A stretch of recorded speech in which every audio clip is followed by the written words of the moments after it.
Welcome, dear friends, to a gentle journey through the captivating lore of Avatar, the last Airbender, a world where four nations, each with their unique connection to the elements of water, earth, fire, and air, intertwine in a story of balance, destiny, and awakening.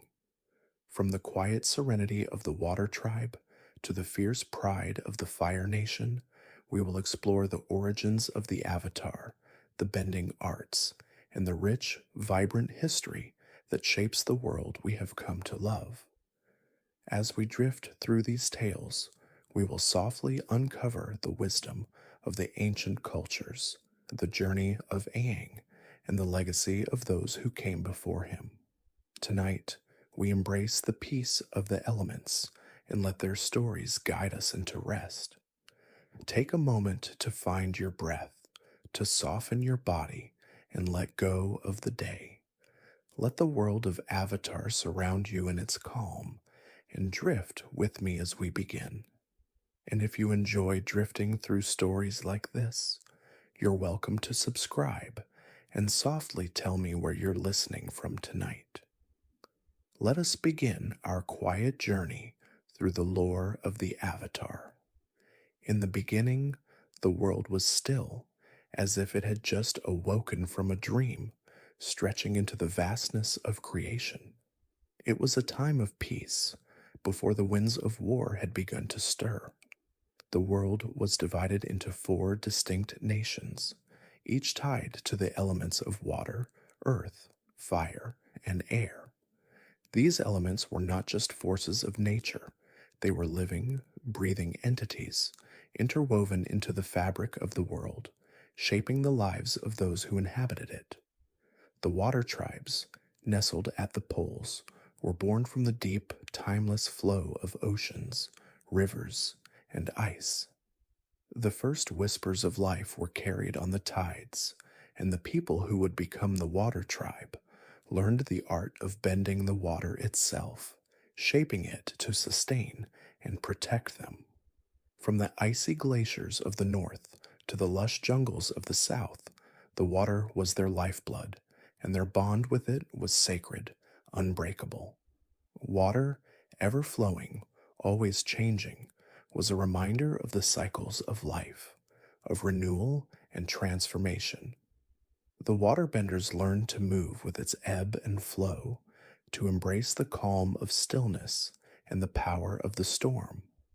Far to the east, the Earth Kingdom was born from the soil and stone, the heart of the mountains and the plains. Here, the people lived in the shadow of towering cliffs, their spirits as steadfast as the earth beneath their feet.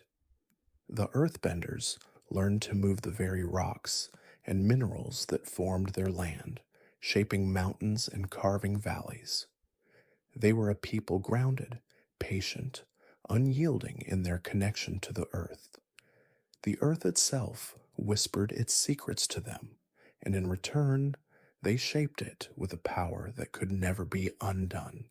The earth, like the people, was constant, a foundation upon which everything was built. To the west, the Fire Nation blazed with the intensity of the sun itself. The people of this land were as fierce as the flames that danced across the skies, ever seeking to grow, to expand, to conquer. The firebenders learned to bend the flames, controlling the very essence of life and destruction. With fire came warmth, energy, and light, but also the danger of overwhelming power. The Fire Nation's ambitions were as vast as the flames they controlled, their hearts burning with the desire to shape the world in their own image. But with this power came responsibility, for fire, unchecked, could consume all that it touched. And in the farthest corners of the world, high above the clouds, lived the air nomads. Their people were light as the winds that whispered through the mountains, serene and free. The air was their breath, their spirit, their guide. Airbenders were able to bend the very winds, that swept across the world, moving with the currents of the sky. The air nomads were a peaceful people, living in harmony with nature, disconnected from the struggles of the world below. They believed in freedom, in stillness, in the quiet flow of breath. Their cities, high in the mountains, were temples to the air, built in harmony with the skies. They did not seek power, only balance and peace. Each of these nations was unique, shaped by the elements they bent and the philosophies that guided them. But there was one thing they all shared: a deep connection to the world around them. The elements were not just tools for survival, they were the foundation of their cultures, their identity, and their way of life. But the world, as with all things, was always in motion. The balance of the elements was delicate, and with the passing of time, the forces that bound the nations together began to shift. The Fire Nation, driven by ambition and a desire for power, began to seek domination over the other nations. The harmony of the world, once so carefully maintained, began to unravel. The Avatar, the one who could bend all four elements, was the key to maintaining balance. The Avatar was the spirit of the world itself, reincarnated in human form, born to restore peace whenever the world fell out of harmony. The Avatar was the bridge between the nations, the one who could bring together water, earth, fire, and air. But in the time before Aang, the last Avatar, the world had lost its balance. The Avatar was missing, leaving the world vulnerable to the Fire Nation's rise. The origins of these four nations are not just stories of power and conflict, but of the delicate balance that holds the world together. The water that nourishes, the earth that grounds, the fire that ignites, and the air that lifts all share an eternal connection. The world was a living, breathing entity, and each nation, in its own way, contributed to the harmony of the whole. Now, as we lie in the quiet embrace of night, let these stories of the nations gently settle in your mind. Let the peaceful waters, the unyielding earth, the fiery warmth, and the lightness of air guide you deeper into rest. Each element, with its unique strength, is a part of you, a reflection of the world around you. Feel the steady rhythm of their energy and let it carry you softly towards sleep. Long ago, before the world was divided, before the nations rose to their individual might, there was a time when the elements themselves were but a whisper in the wind, a flicker in the flames, a ripple across the waters, and a tremor beneath the earth. It was in this time that the first Avatar, Wan, was born, the first to ever walk the path of unity among the elements. Wan came into the world at a time when the harmony between the nations had not yet been broken, but the balance was fragile, like the gentle sway of a leaf on a river's surface. In his early years, he knew only the ways of the humans who lived in their isolated communities, each bound to one element. He was born into the Fire Nation, a land where the flames burned bright and hot, full of strength and ambition. Yet even there, in the warmth of the hearth and the heat of the forge, Juan felt a stirring deep within him, a longing for something beyond the limitations of his world. As a child, Juan had no knowledge of the Avatar, for the concept had yet to be born. His world was defined by the division of the elements, with each people living in their own separate places. The Fire Nation was home to the Firebenders, the Earth Kingdom was ruled by Earthbenders, the Water Tribes swam in the flow of water, and the Air Nomads soared above. Yet despite the differences between them, there was a common thread that connected the people of the world, a deep rooted belief in the balance of nature and the power of the elements to sustain life. But balance, as always, is delicate. Juan's journey began when he crossed paths with the first spirit, the spirit of light, who revealed to him the true nature of the world, a world where the elements existed not in isolation, but as part of a greater whole. Juan learned that the elements were not separate from one another. They were part of an eternal cycle, interwoven in ways unseen by human eyes. With this knowledge, he came to understand that the world was not meant to be divided, that the true strength of the elements lay in their unity. The Spirit, with its quiet wisdom, guided Juan to the first of the four elements, the fire.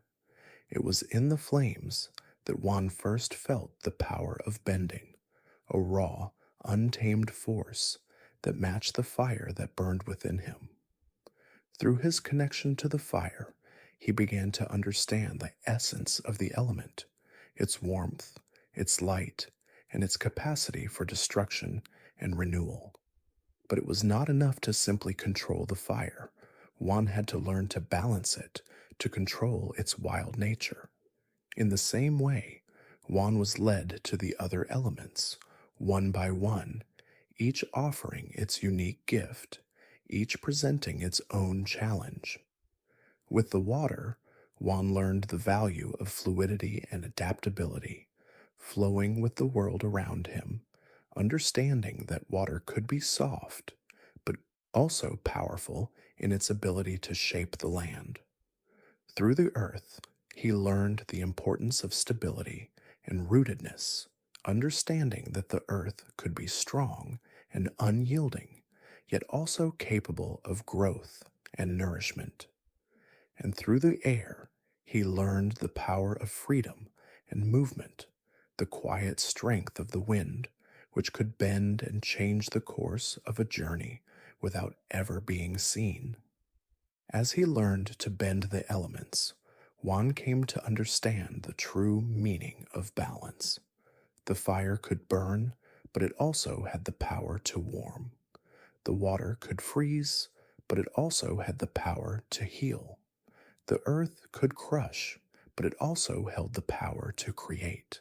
The air could stir, but it also carried the whispers of wisdom from the past. In the unity of the elements, Juan found the harmony the world had once known.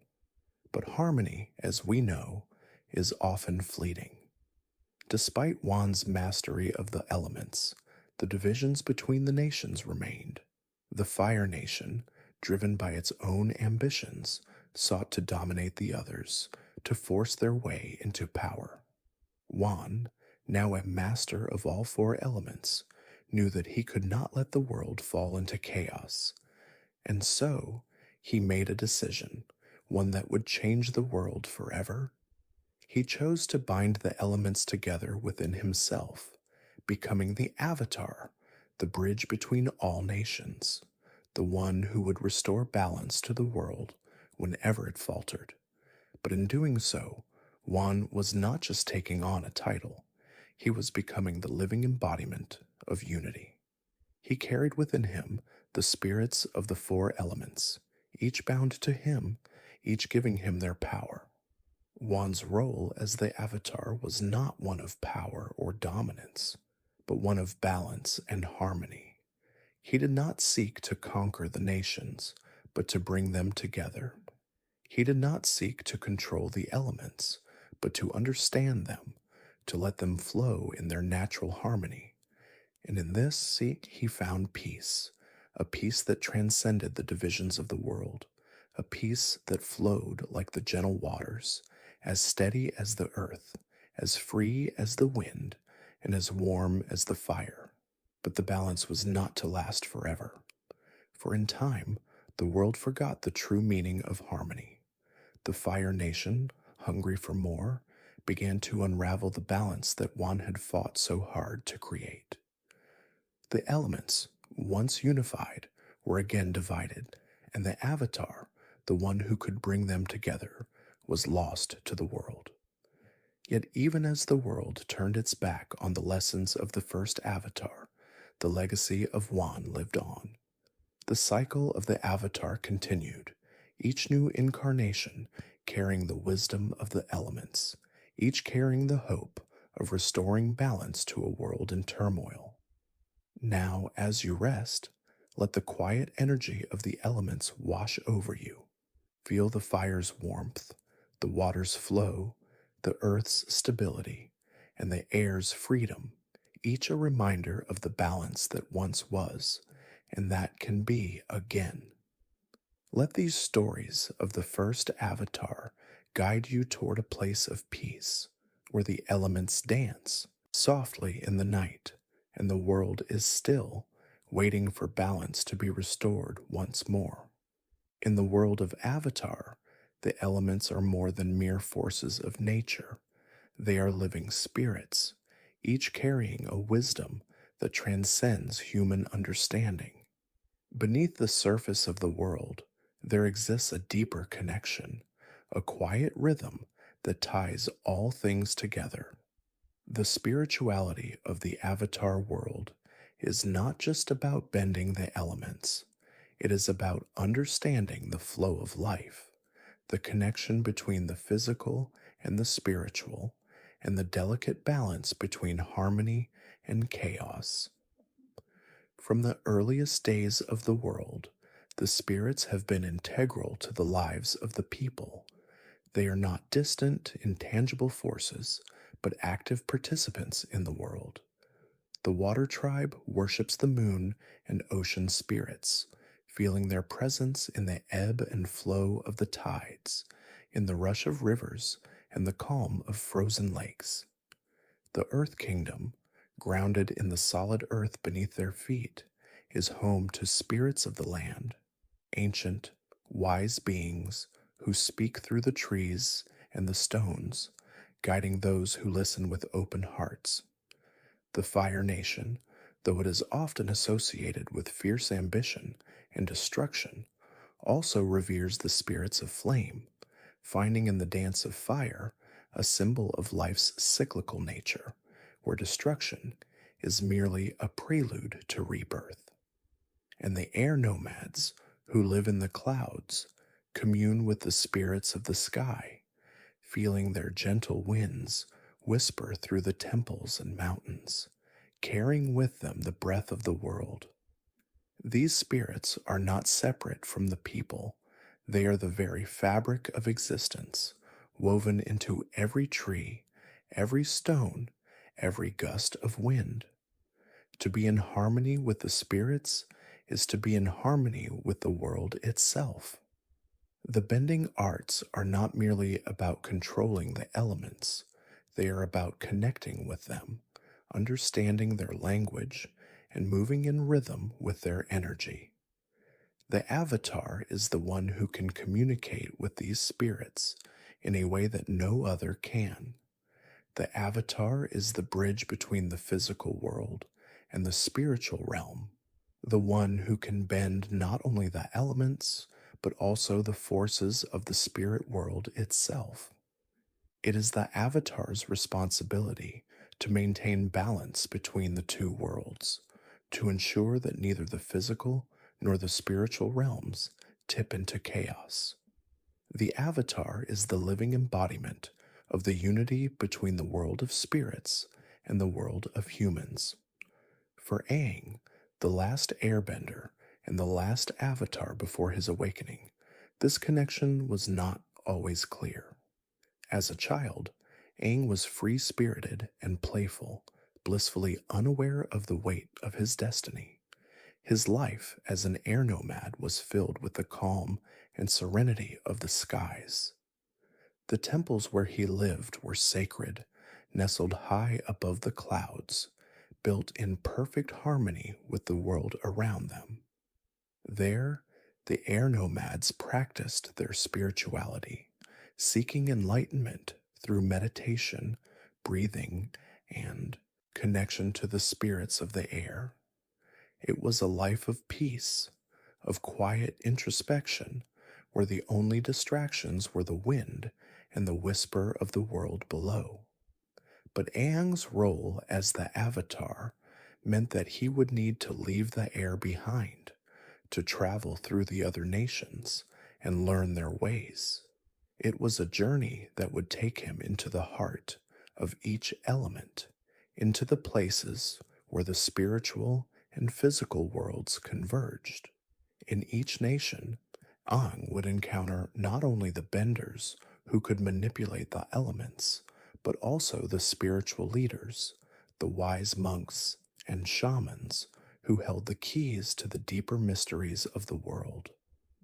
As Aang traveled, he would discover that the elements were not merely tools to be wielded, they were living forces, imbued with their own consciousness.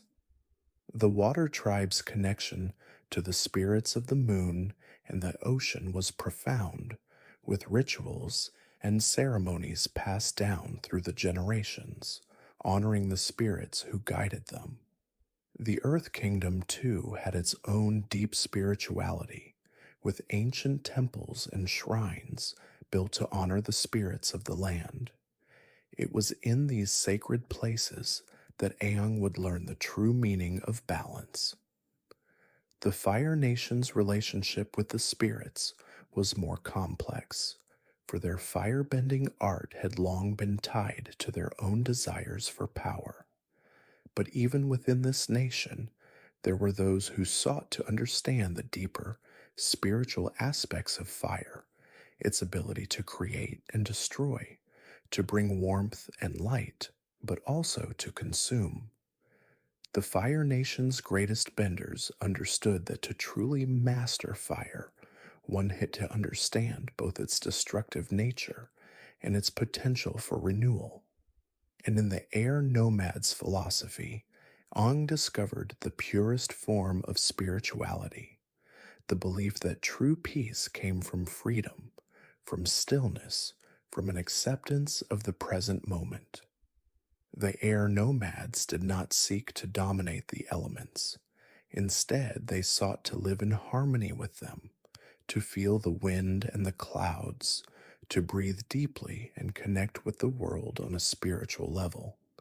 As Aang journeyed through the world, he came to understand that spirituality was not about domination or control, it was about connection. The true path to balance was not through force or power, but through understanding and respect for the natural world and its spirits. The elements were not tools to be used for personal gain. They were living energies to be honored, embraced, and nurtured. It was this realization that would guide Aang in his quest to restore balance to a world thrown into turmoil by the Fire Nation's ambition. But even as Aang learned the ways of the elements, he knew that the greatest challenge would be to find a way to reconcile the physical and spiritual worlds. The spirits, though deeply connected to the world, were often elusive, sometimes distant. It was not always easy to hear their whispers, to understand their messages. And yet, it was through the Avatar's connection to the spirits that the true balance of the world could be restored. The Avatar was the one who could bridge the gap between the physical and spiritual realms, ensuring that neither would fall into chaos. As you listen to the quiet, steady rhythm of these words, let the spiritual essence of the world wash over you. Let the connection to the elements flow gently through your being, like the air that brushes against your skin, like the fire that warms your heart, like the water that carries you softly onward, like the earth that grounds you in peace. Allow these thoughts to carry you deeper into rest, knowing that the world, in all its spiritual beauty, will always be there, calm, steady, and ever present. In the heart of the world, where the sun's warmth is felt the most, there arose a kingdom fueled by ambition, power, and an unrelenting desire to shape the future. The Fire Nation, with its people proud and determined, began to rise from the embers of its humble beginnings, drawn by the fierce heat of the fire that burned within them, a fire that not only warmed but consumed. The flames, once a source of light and warmth, grew hungry for more.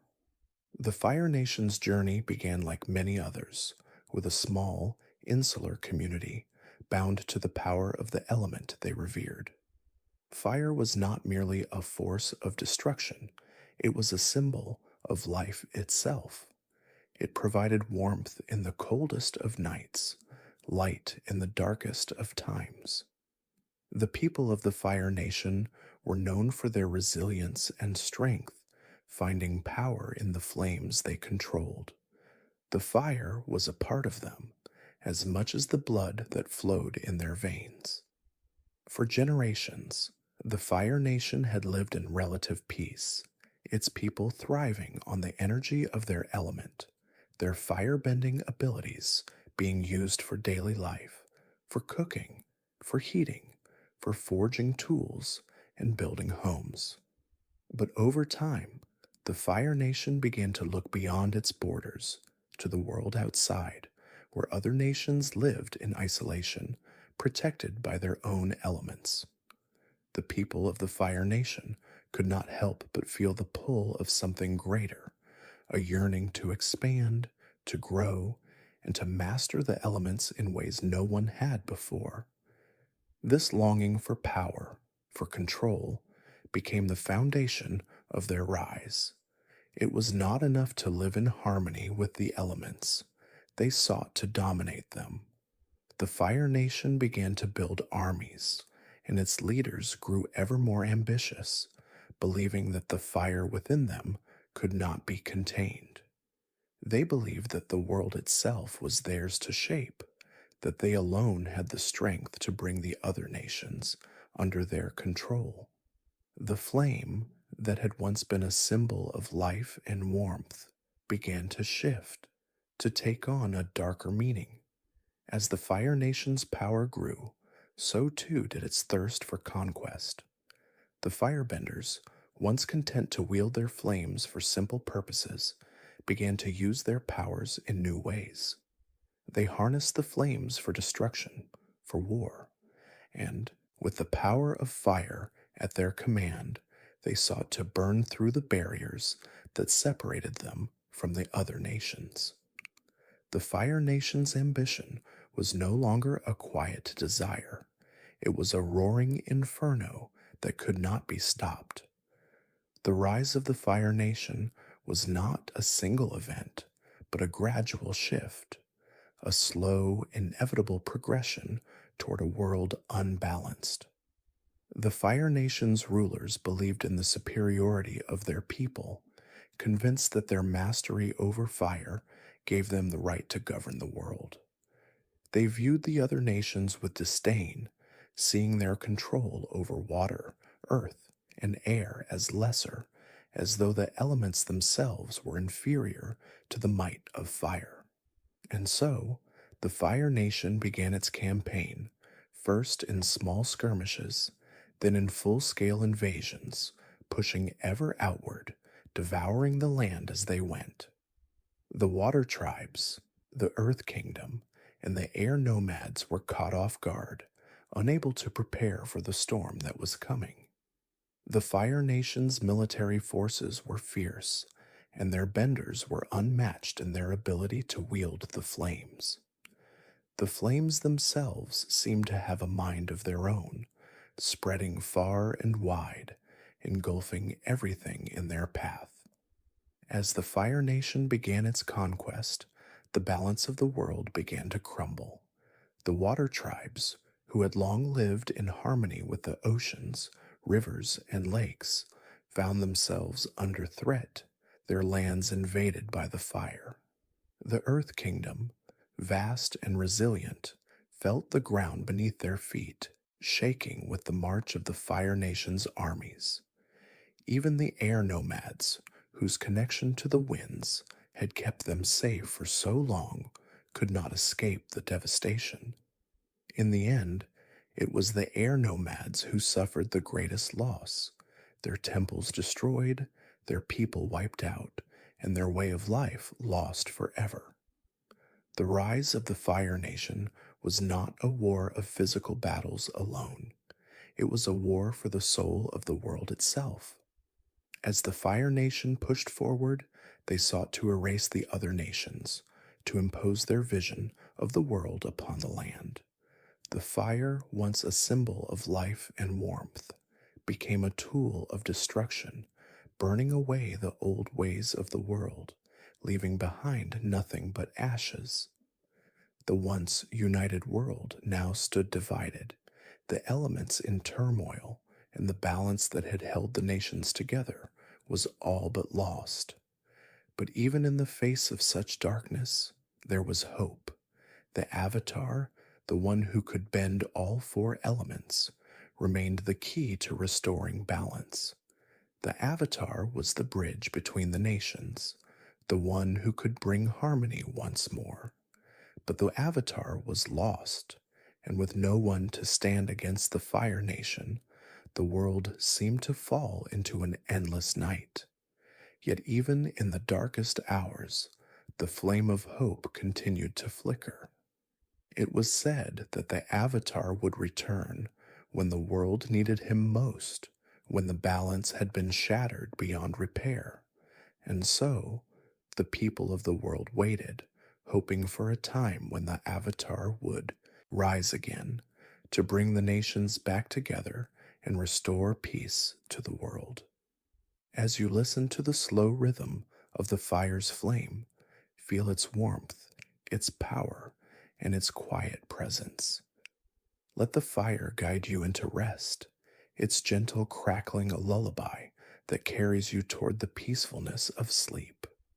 In this moment, remember that even the fiercest flame can be tempered by the winds, the waters, and the earth. Let the elements guide you into a quiet night where all is at peace once more. High above the world, nestled within the embrace of the winds, there existed a people whose lives were as light and free as the air itself. The air nomads were a people of peace, of quiet reflection, and of deep spiritual connection to the world around them. Their homes were built in the highest mountains, where the air was thin and the clouds wrapped around them like a soft blanket, ever drifting and changing. The air nomads did not seek to conquer the world, nor to impose their will upon it. Instead, they lived in harmony with the wind, finding peace in the simple rhythms of nature, in the quiet flow of the atmosphere.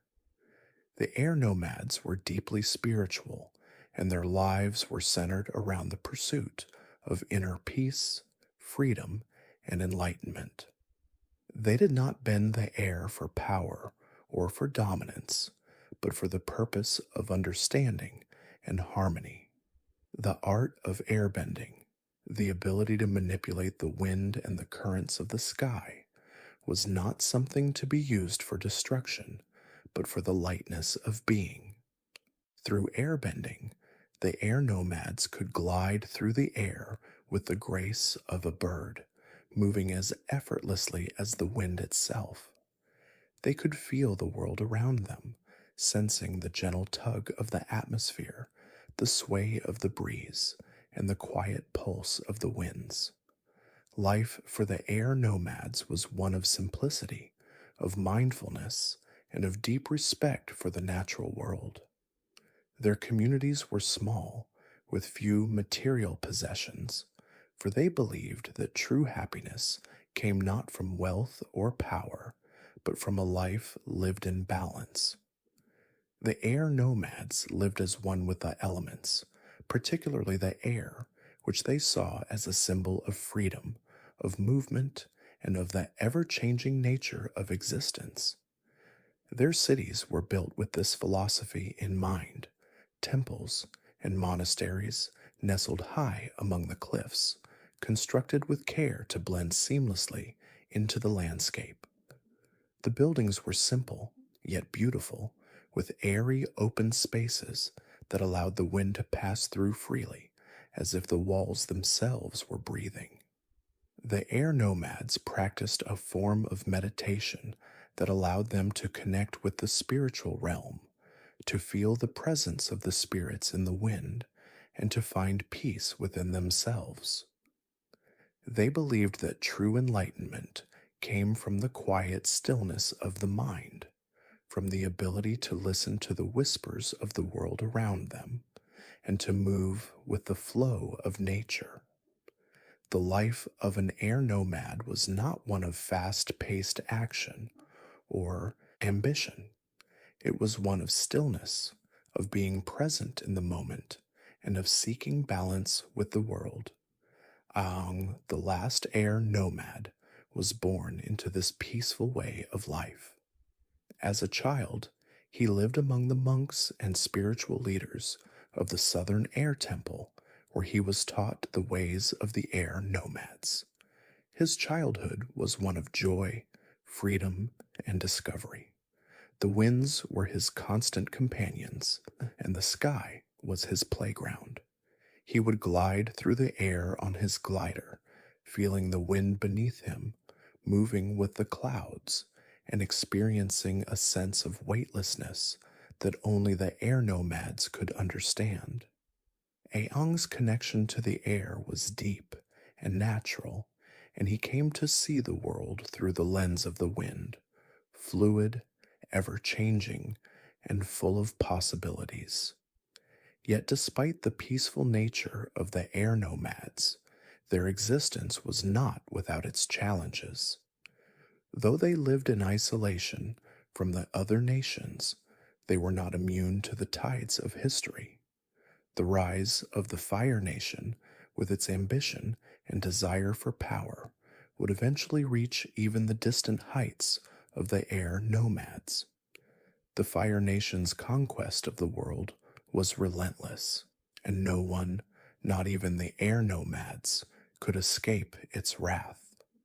The temples of the air nomads were destroyed, their cities burned to the ground, and their way of life was lost in the flames. The air nomads were wiped from the face of the world, leaving behind only the memory of their quiet, gentle existence and the wind that still whispered their name. Aang, as the last of his people, was forced to carry the burden of this loss. The weight of his people's destruction, of the peace that was lost, hung heavy on his shoulders. He had been away from the air nomads when the Fire Nation attacked, and when he returned to find his home destroyed, his heart broke. The gentle winds that once filled his life with joy now carried a sadness that would never be fully healed. The air nomads had been wiped out, leaving Aang as the sole survivor of a lost culture. He would carry the memory of his people with him for the rest of his life, knowing that their way of life, their spiritual teachings, and their peaceful existence had been extinguished forever. But even in the face of such loss, the spirit of the air nomads lived on in Aang. The teachings of the air nomads, their philosophy of balance, freedom, and peace, would become the foundation of his journey as the Avatar. Aang would not only carry the legacy of his people in his heart, but he would also seek to restore the balance they had so deeply cherished. The air nomads had understood something that many had forgotten, that true strength lay not in power or domination, but in the ability to move with the flow of the world, to adapt, and to find peace in the simplest of moments. As you lie here, resting, imagine the gentle breeze that would have swept across the cliffs of the Southern Air Temple, carrying the scent of the wind, the sound of the rustling leaves, and the soft whispers of the monks. Feel the lightness of the air, the freedom it brings, and the peace it imparts. Let this connection to the air guide you deeper into sleep, where the winds will carry you gently to a place of rest and serenity.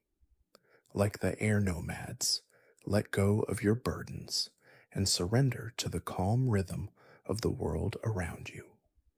In the farthest corners of the world, where the sun's light glimmers softly on the surface of icy waters and gentle currents lull the tides, there lies the legacy of the water tribes.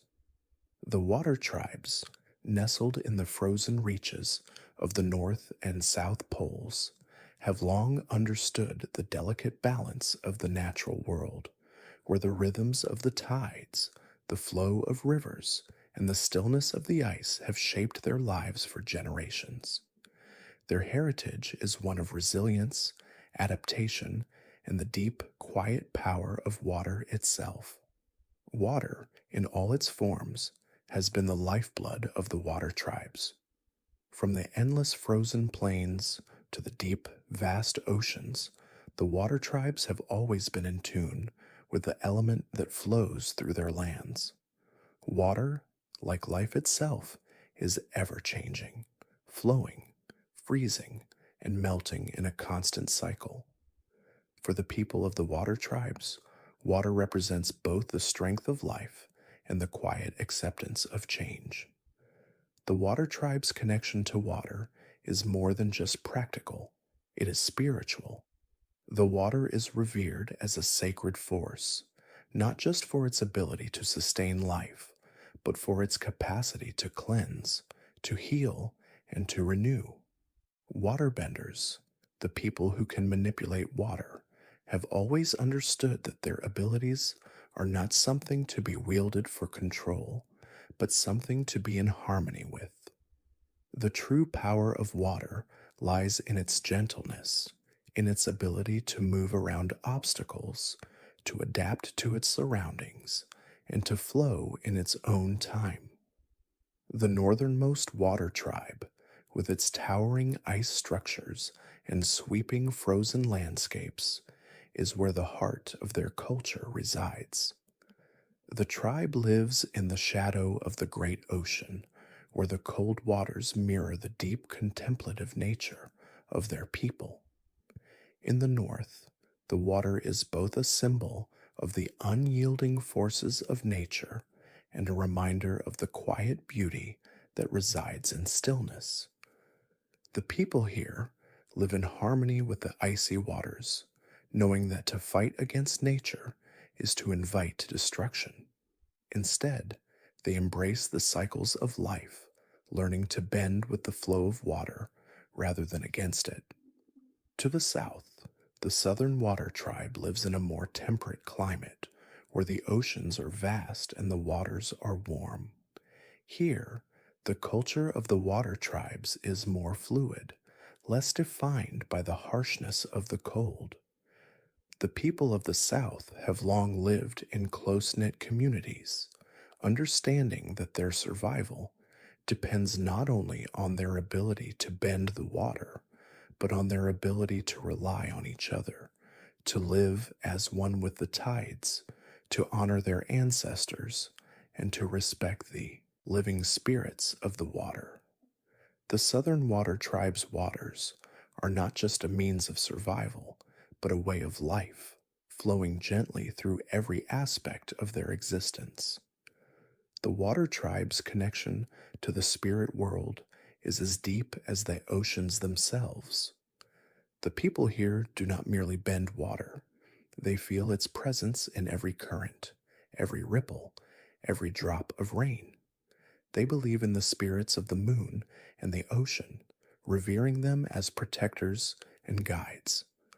The moon, with its soft, steady light, is the source of the tides, and it is said that the spirits of the moon dance upon the waters, guiding the water tribes in their rituals and daily lives. The ocean, too, is a spirit in its own right, a vast, endless force that holds the secrets of the world within its depths. To the water tribes, the sea is both a protector and a challenge, a reminder that even in the quietest moments, the world is in constant motion, The water tribe's healing practices are rooted in their understanding of the flow of life, much as water itself flows through every living thing. Waterbenders have long been able to use their bending abilities, not just for combat, but for healing. Through their deep connection to the water, they can channel its energy to mend wounds, soothe pain, and bring balance to the body. The art of healing is not one of force, but one of gentleness, allowing the water to move through the body as it would through a river, finding the source of imbalance and restoring harmony. This sacred art is passed down through generations, with elders guiding the younger benders in the delicate art of water healing. The water tribe's strength lies not only in their bending, but in their unity, in their deep connection to one another and to the world around them. For the water tribes, survival is not a solitary pursuit. It is a shared journey, with each member of the tribe playing a vital role in maintaining the balance of their community. They understand that to live in harmony with the water, they must also live in harmony with each other, for the flow of water can only continue if it is not blocked. It is this deep understanding of interconnectedness that has allowed the water tribes to endure, even in the face of great adversity. For Aang, the journey through the water tribes was not just one of learning the bending art of water. It was a journey of self-discovery, of understanding the delicate balance between strength and gentleness, between action and stillness. The water tribes showed him that true power is not found in force, but in flexibility and flow, in the ability to adapt and find peace in the currents of life.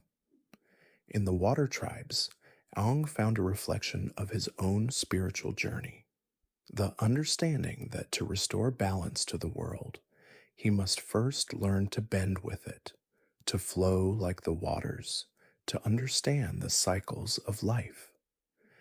As you rest now, feel the peaceful embrace of the water, the coolness of its surface, the rhythm of its ebb and flow.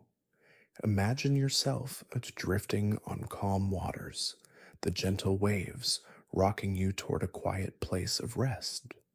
Let the soothing presence of water guide you deeper into sleep, knowing that just as the water moves with the currents, you too are being carried toward a peaceful, restful night.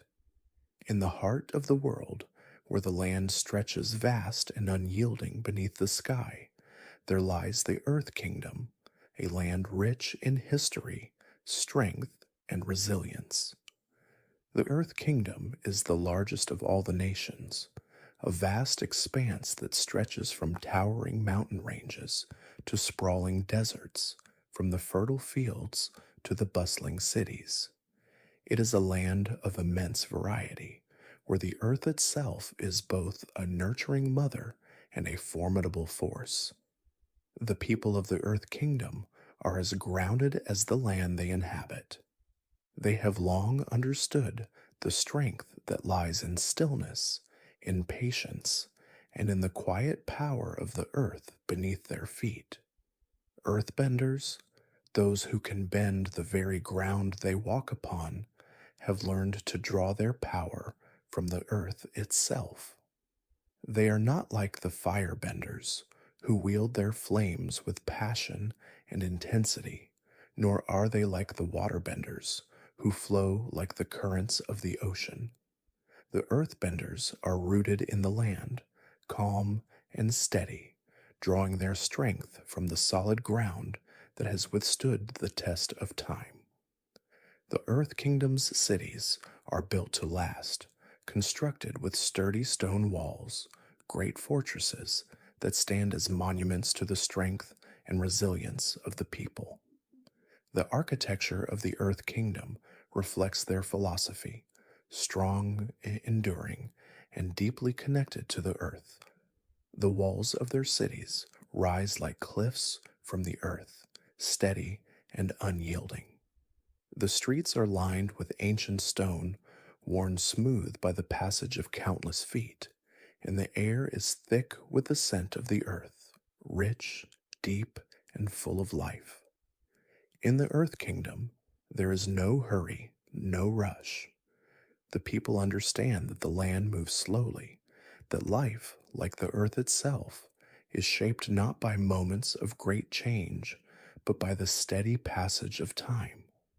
The people of the Earth Kingdom do not seek to bend the world to their will, but instead they seek to understand the world as it is. They know that the earth is both a source of strength and a reminder of their place in the world. To them, the land is sacred, a reminder that all things, no matter how mighty, are born from the earth and will eventually return to it. The earth-bending art is a reflection of this philosophy. Earthbenders do not force the earth to move, as firebenders force their flames to bend. They feel the earth beneath them, understand its rhythms, and move in harmony with it. When an earthbender bends the stone or the soil, they are not commanding it.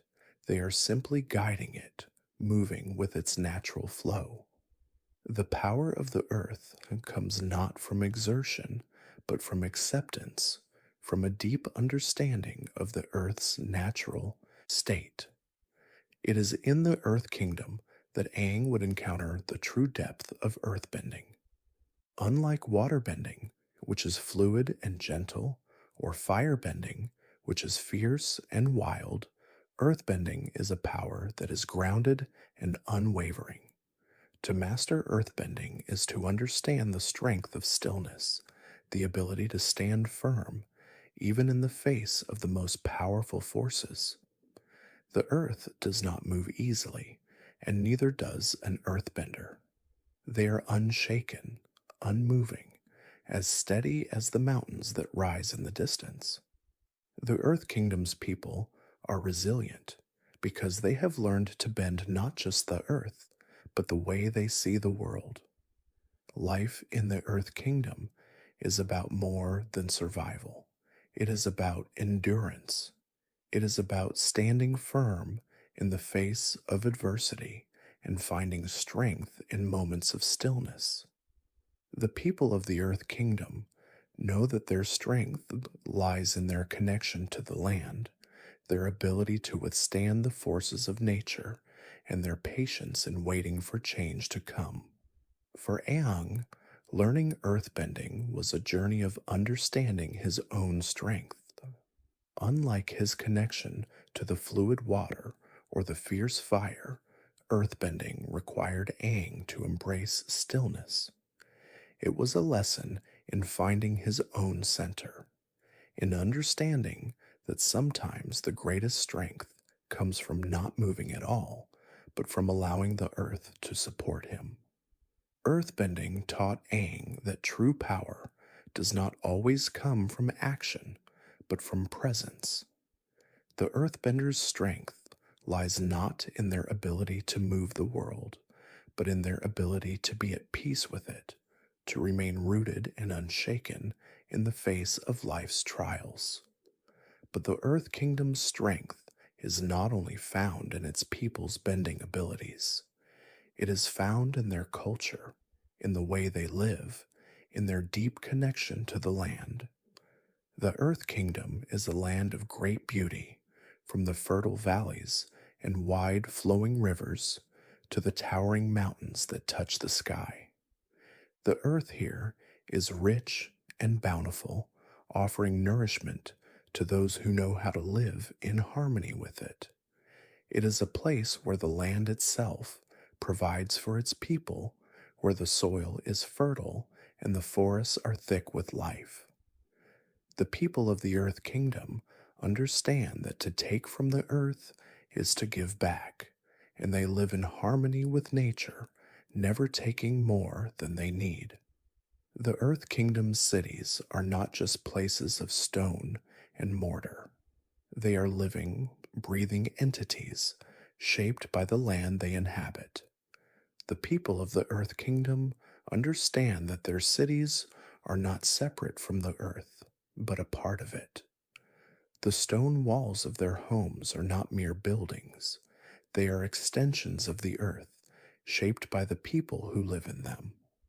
The land is not something to be conquered or controlled, but something to be nurtured and protected. As you rest now, feel the steady grounding presence of the earth beneath you. Let it cradle you, support you, and remind you of your place in the world. The earth is always here, steadfast and unchanging, offering its strength and stability to those who seek it. Let the power of the earth guide you into a peaceful slumber, knowing that the land will always be here, a reminder of your own inner strength and resilience. Above the world, high in the mountains where the wind whispers through the peaks and the clouds drift lazily across the sky, there once lived a people whose lives were defined by peace, freedom, and spiritual harmony. The air nomads were a gentle people living in perfect balance with the world around them. They did not seek power or dominion, they sought only inner peace, a quiet life in harmony with the wind. Their culture, deeply rooted in spirituality, revolved around the belief that the path to true wisdom came from stillness, from freedom, and from an acceptance of life as it was. The air nomads were the caretakers of the wind, their connection to the element so deep that it was said that they could feel the air as a living force. They lived in floating temples, perched high above the world, where the clouds seemed to hold them in a gentle embrace. The temples were peaceful sanctuaries, built with simplicity and reverence for the natural world.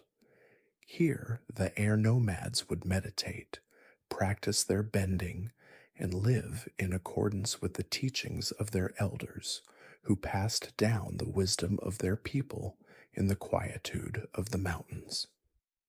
To the air nomads, life was a gentle dance with the wind, a practice of flowing with the world around them.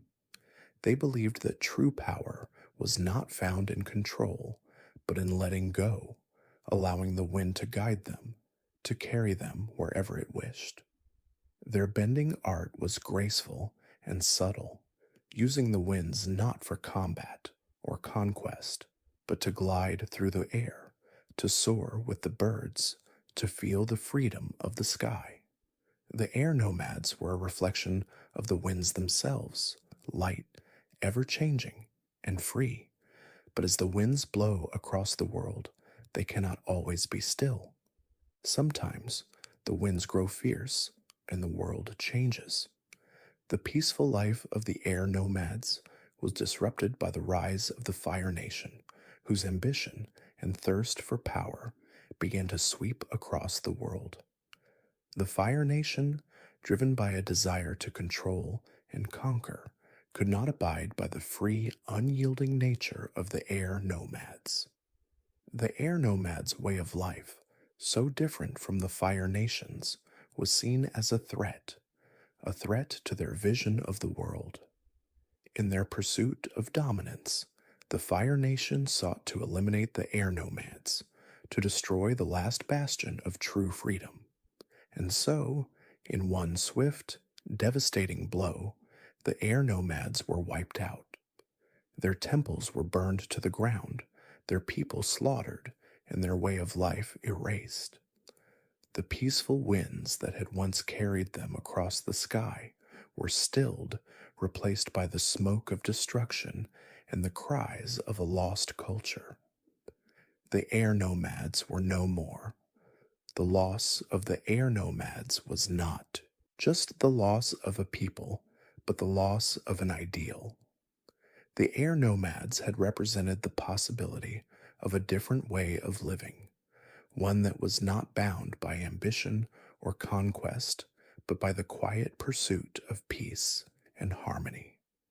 Their fall marked the beginning of a new era, one where the balance of the world was disrupted, where power and control were sought at the cost of freedom and peace. For Aang, the last air nomad, the loss of his people was a devastating blow. He had fled from his responsibilities as the Avatar, hiding from the weight of the world and the pain of his people's destruction.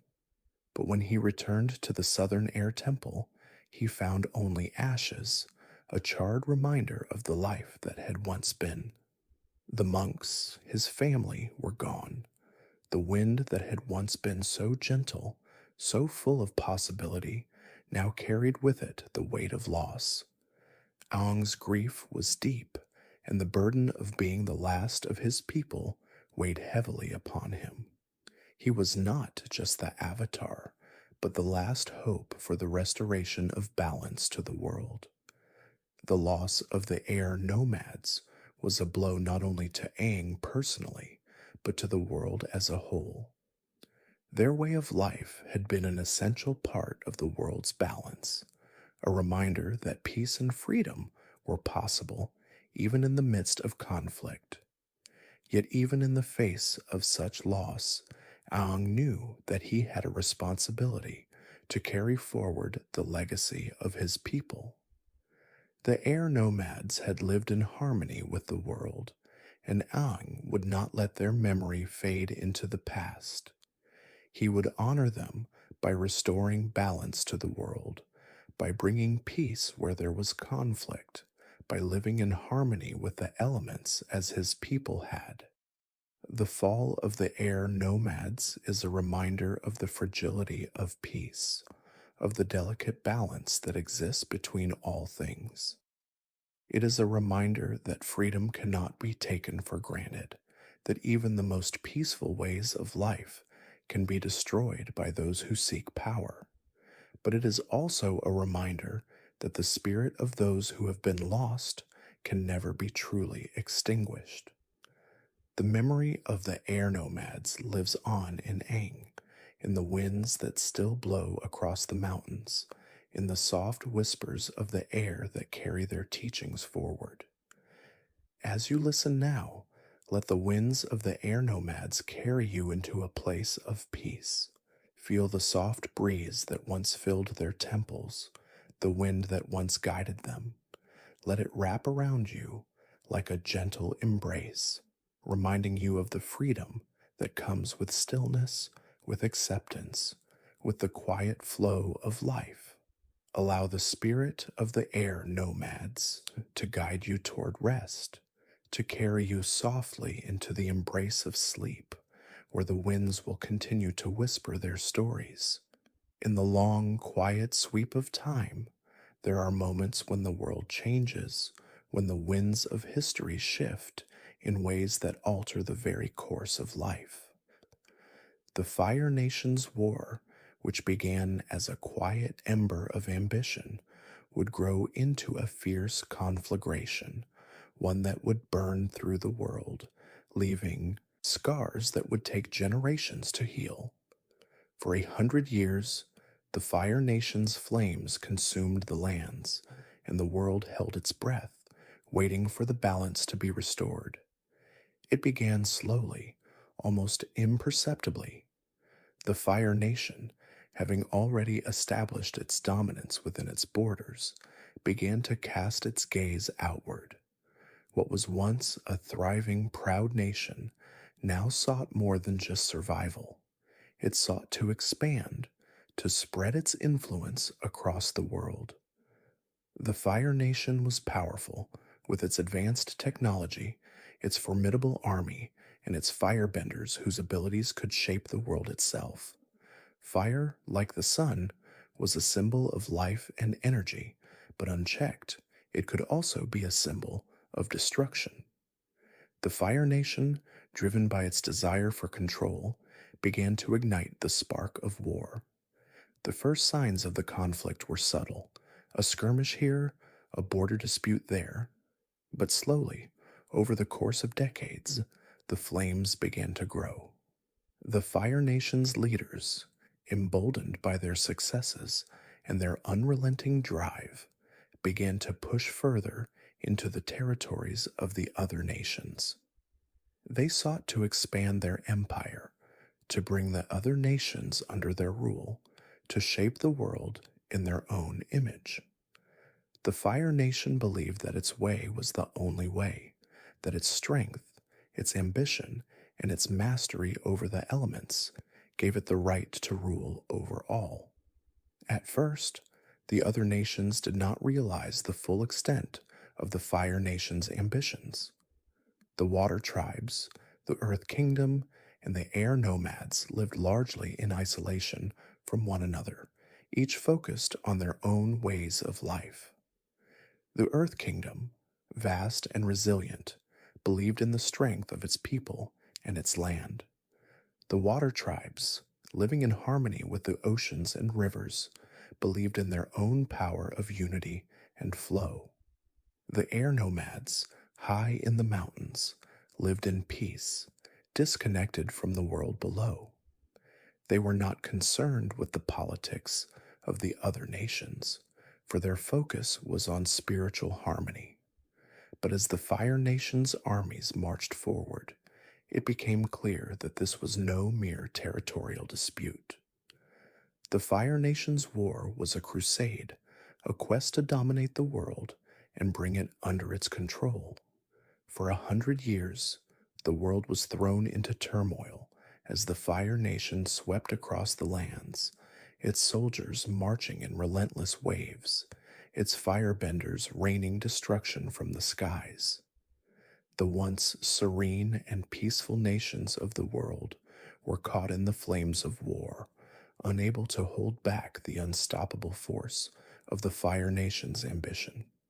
The Water Tribes, with their icy seas and frozen landscapes, were the first to feel the full force of the Fire Nation's wrath. The once quiet shores of the North and South were now battlegrounds, as the Fire Nation sought to claim the oceans and their resources. The Earth Kingdom, with its mighty walls and vast cities, stood firm against the onslaught. But the Fire Nation's power was too much to withstand. The cities of the Earth Kingdom fell one by one, their stone walls reduced to rubble by the might of fire, and even the Air Nomads, who lived high in the mountains, could not escape the fire's reach. Their temples, their peaceful way of life, were destroyed in an instant, leaving only the memory of a people who had lived in harmony with the world. For a century, the Fire Nation waged its war, its flames consuming everything in their path. The world, once balanced and serene, was now a place of conflict and suffering. The Avatar, the one who could bring the nations together and restore balance, was nowhere to be found. The world had lost its greatest hope, and the Fire Nation's rise seemed unstoppable. In the midst of this darkness, Aang, the last air nomad, was thrust back into the world, waking from his long slumber in the icy depths of the ocean. Aang, who had once lived in peace and harmony, now found himself in a world torn apart by war. The Fire Nation's flames had spread far and wide, and the world's balance had been shattered. Aang, as the Avatar, knew that it was his duty to restore peace, to heal the wounds of the world, and to bring the nations back together. But the task before him was monumental. The world had changed in ways he could not have imagined, and the weight of the war's scars was more than he had ever anticipated.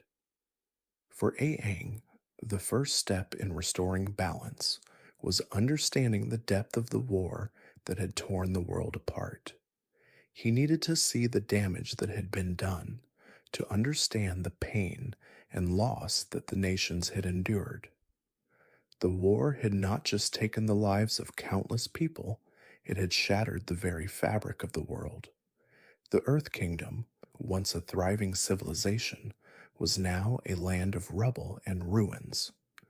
The Water Tribes, once united, were scattered and broken.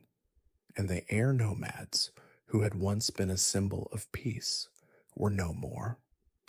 The first 100 years of the Fire Nation's war were a time of great darkness, a time when hope seemed distant and unreachable. But even in the midst of this darkness, there was a flicker of light.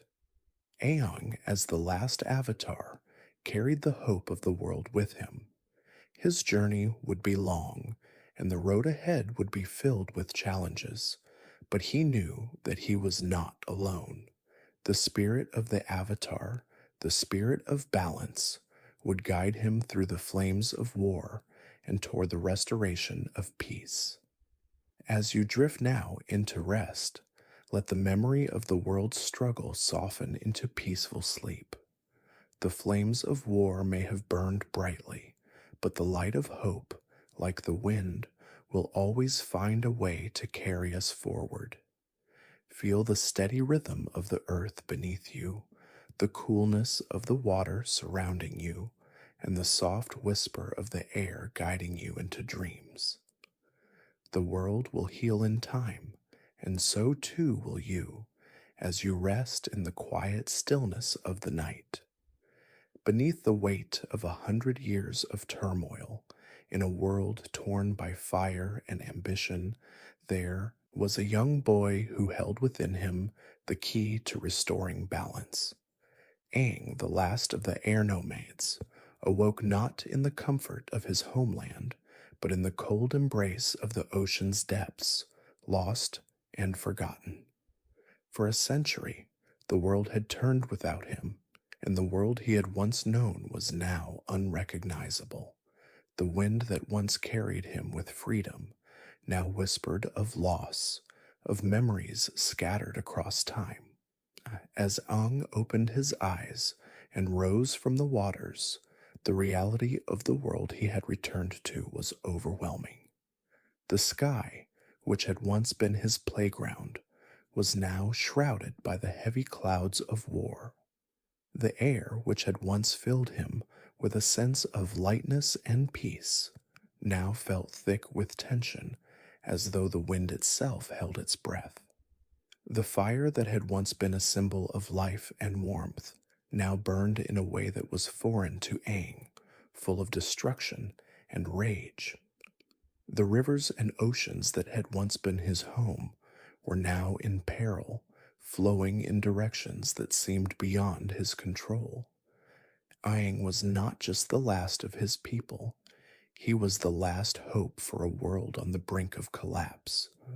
But despite the weight of his responsibility, Aang could not forget the child he had once been, the free-spirited boy who had soared through the skies with the wind beneath his feet, who had found joy in the simplest moments. He had always believed in peace, in the belief that harmony could be restored, no matter how dark the world seemed. Yet now, standing on the precipice of a world consumed by fire and war, Aang felt as though he was falling from the heights of the air, falling from the heights of his own spirit. As he traveled across the lands, Aang began to understand the depth of the world's pain. Each step he took brought him closer to the truth of what had happened during the last century. The once great cities of the Earth Kingdom were now nothing more than broken ruins. The northern shores of the water tribes were silent, their people scattered across the world, their culture shattered. The southern pole, once a vibrant hub of spiritual and cultural richness, lay abandoned, with only memories to carry the stories of the people who had lived there. And the air nomads, the peaceful and free-spirited people of the sky, were no more. Their temples lay in ruin, their teachings lost, and their legacy forgotten. It was a painful realization for Aang, but it was also a crucial one. His journey was not only about restoring balance to the elements, it was about restoring balance to the world's soul. He was not merely a boy with the power to bend the elements. He was the Avatar, the spirit of the world incarnate, and he carried the responsibility of bringing the nations back together. Yet this burden weighed heavily on his heart, and with every step he could feel the responsibility pressing on him more and more. But Aang had always been different. Even in the midst of overwhelming pain and loss, there was a quiet light in him that refused to go out. It was not the fire of anger or the blaze of ambition that had consumed the Fire Nation. It was the quiet glow of hope, the belief that things could be better, that peace could be restored. Aang knew that he could not undo the destruction of the past, but he also knew that the future had not yet been written. He had a choice, and with that choice came the power to change the course of history. The people he encountered on his journey began to see this light in Aang. At first, they saw only a boy, young, unsure, and carrying the weight of a world too large for his shoulders. But as they traveled with him, as they witnessed his connection to the elements and his deep empathy for those suffering around him, they began to understand that Aang was not just the avatar, he was a symbol of hope. Where there was fire, he carried water to cool the flames. Where there was earth, he used his bending to create pathways forward. Where there was air, he used his wind to lift their spirits and their hopes. Through Aang's awakening, the world itself began to shift. The wind began to breathe a little easier, and the skies began to clear. The rivers began to flow again with life. The earth began to reclaim its strength, and the fires that had burned so intensely began to settle into their natural rhythm. Aang had not yet mastered all the elements, and he still had much to learn, but with each step, he was restoring the balance, not just of the world's elements, but of the very essence of life itself. Aang's journey was not just a physical one, it was also a spiritual awakening. He was not just discovering his own powers, but learning the true meaning of balance.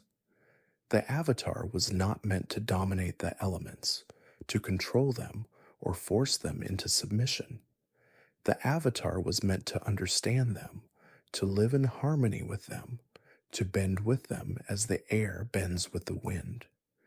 Each element had its own lesson, and Aang was learning that true mastery came not from power, but from understanding, from acceptance, from respect. It was the wisdom of the air nomads that reminded Aang that peace was not something to be fought for with fire or earth or water. It was something to be nurtured with the heart. The wind, the air, the space between the elements. These were the things that had always defined the air nomads. Aang had been given the gift of wind, but his true path was to find the space between the elements, the stillness, the balance, the harmony. As Aang meditated on these lessons, he began to realize that his greatest challenge was not to fight the war, but to bring peace to it. He could not undo the damage that had been done, but he could heal what was broken. His journey would not be one of war, but of restoration. He was the Avatar not because he could bend all the elements, but because he could bend the hearts of those who had lost their way. As you rest now, let the quiet rhythm of the air guide you into a place of peace. Feel the gentle breeze carry you softly towards sleep, just as Aang's connection to the wind carries him through the world. Let the wind wrap around you, cool and comforting, and know that balance, like the air, is always present, sometimes in the stillness, sometimes in the movement. Let it guide you, let it carry you into rest, as the Avatar finds peace in the quiet of the wind. In the quiet, wind-swept heights of the world, where the mountains kiss the sky and the clouds dance with the breeze, there once stood a place of unparalleled beauty and peace. The Southern Air Temple was more than just a structure. It was a symbol of harmony, of wisdom, and of spiritual connection with the elements.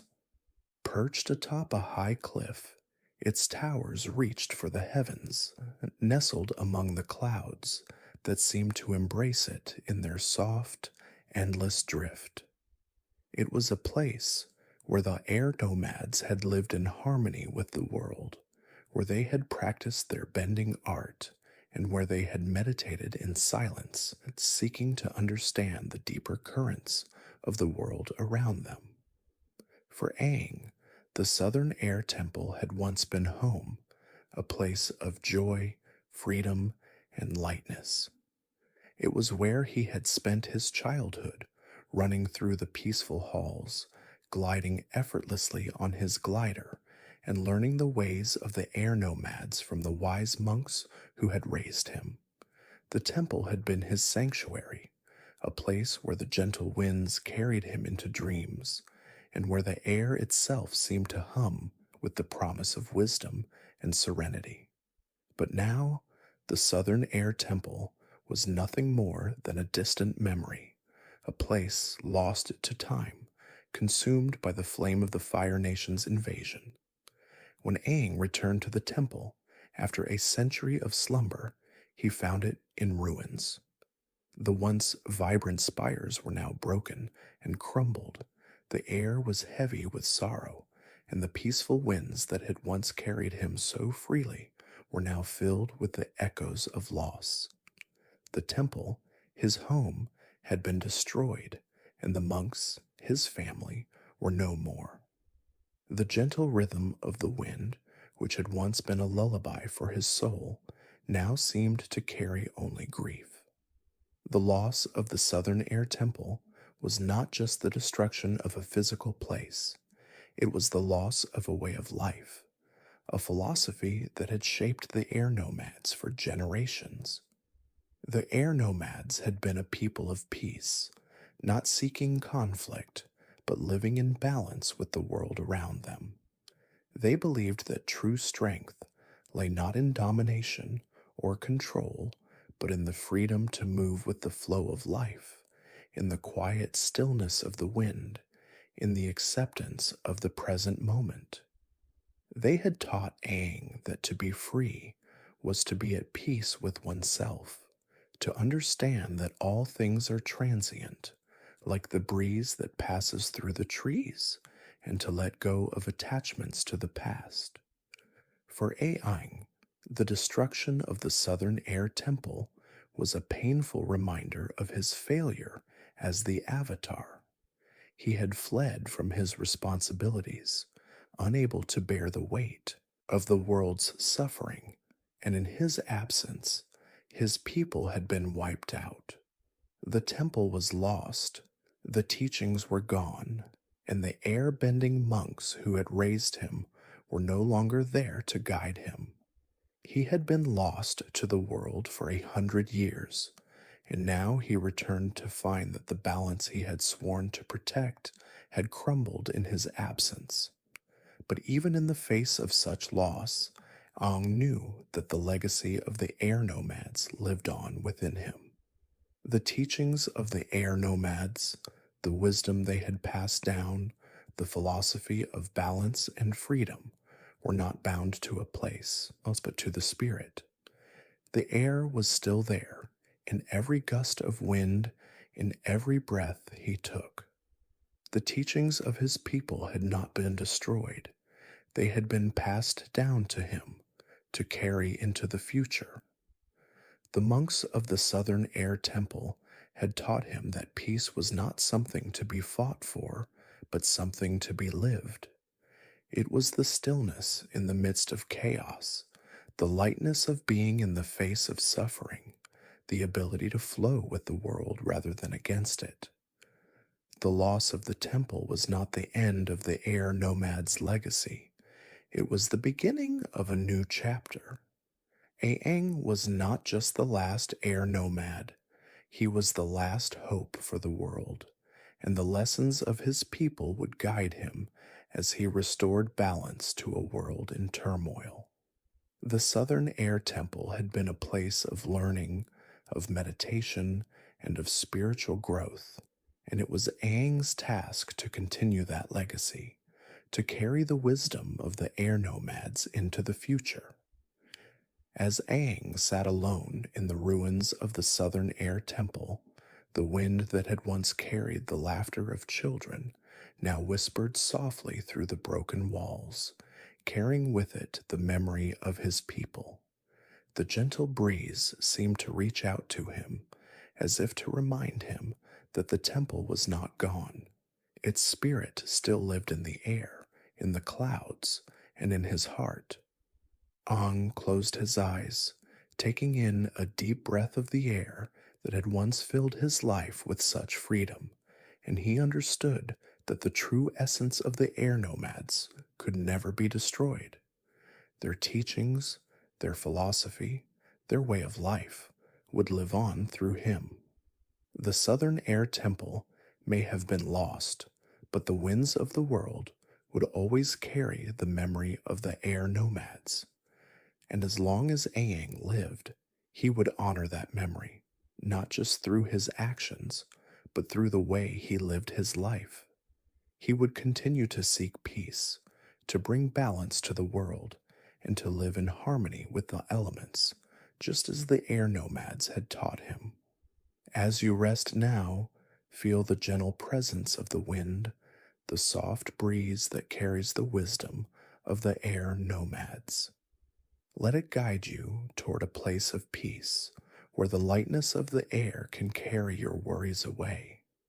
In the stillness of the night, know that the legacy of the air nomads lives on in the breath you take, in the wind that moves through the trees, and in the quiet moments of your life. Let the air carry you into a peaceful sleep, just as the wind once carried Aang through the sky.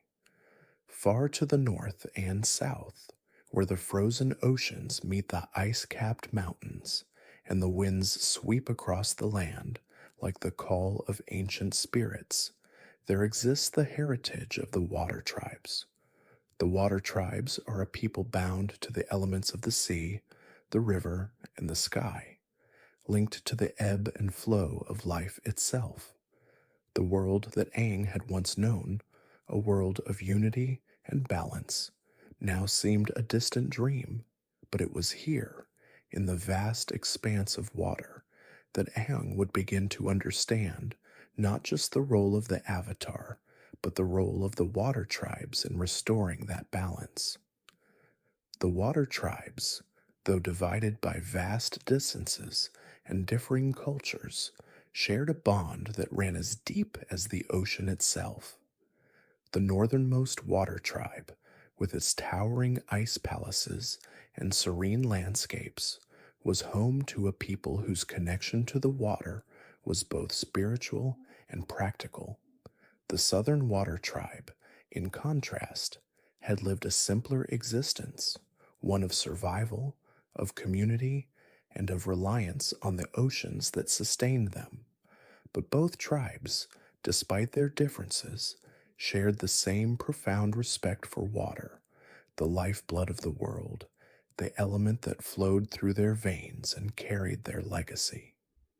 The water tribes held a sacred belief that their connection to the element of water was not just about bending the rivers or the oceans, but about the deep spiritual and emotional ties they had to the world. Water was the essence of life, the force that brought healing, comfort, and peace. The moon, which illuminated the world's darkened waters, was the source of their power, as it was said to guide their bending. For the water tribes, the spirit of water was not just something to be controlled, it was something to be revered, to be lived in harmony with, as the moon governs the tides, and the tides govern the rhythms of the earth. But in the midst of all the world's suffering, as the Fire Nation's flames consumed the lands, the water tribes had not remained untouched. The world's balance had shifted, and with it, the water tribes found themselves standing on the precipice of change. The Northern Water Tribe had been a sanctuary for their people, and yet it was under threat, its very existence in jeopardy. The Southern Water Tribe, once proud and strong, had been shattered by the Fire Nation's conquest. Now the Avatar Aang was the last hope for bringing peace to the world, and the Water Tribes, though divided, were a crucial part of the world's salvation.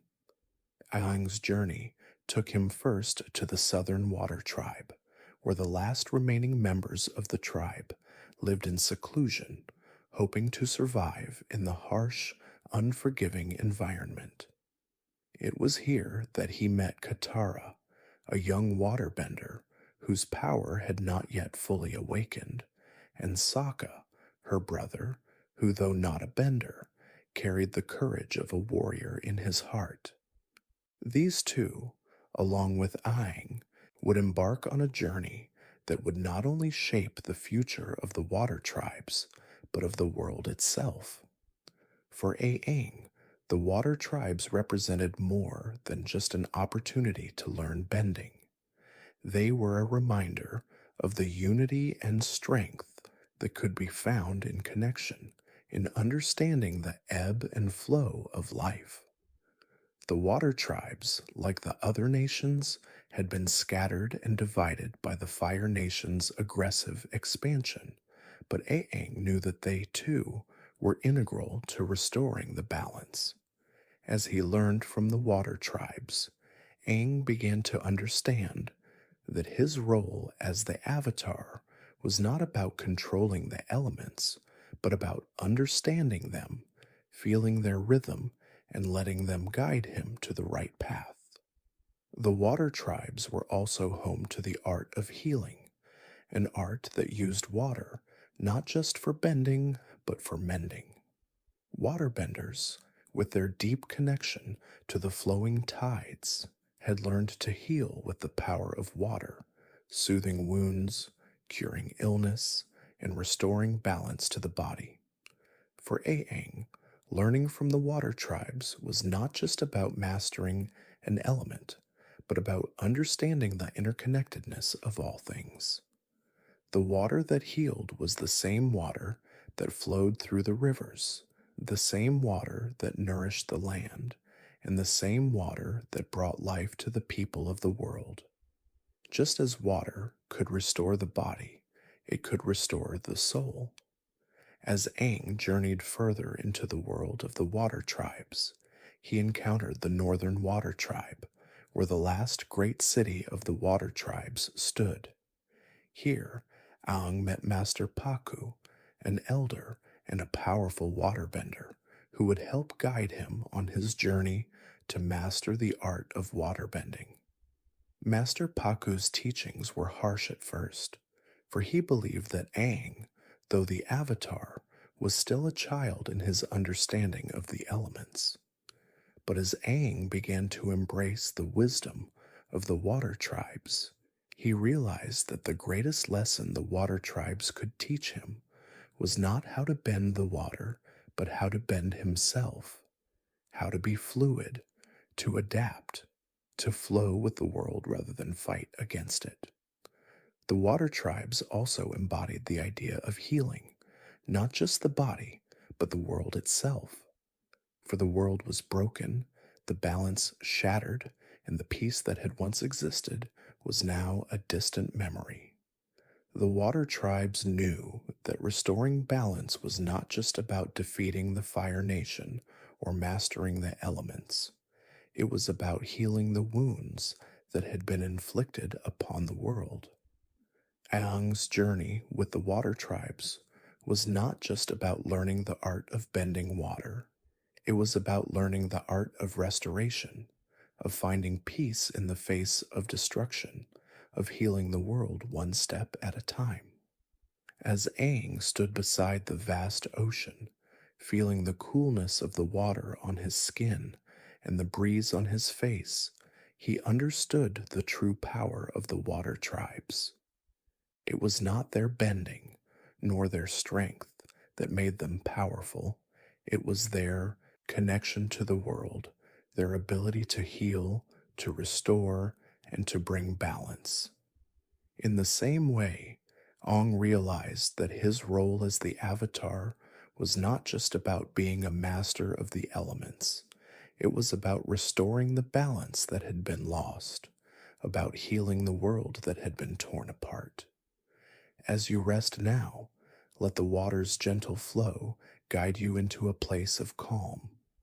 Feel the peaceful rhythms of the ocean, the stillness of the river, the healing power of water surrounding you, bringing you peace.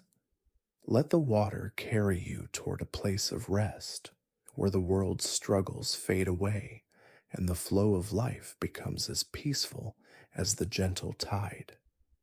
Beneath the deep blue sky, where the mountains rise like ancient sentinels guarding the horizon, the Earth Kingdom lies, vast, resilient, and steadfast.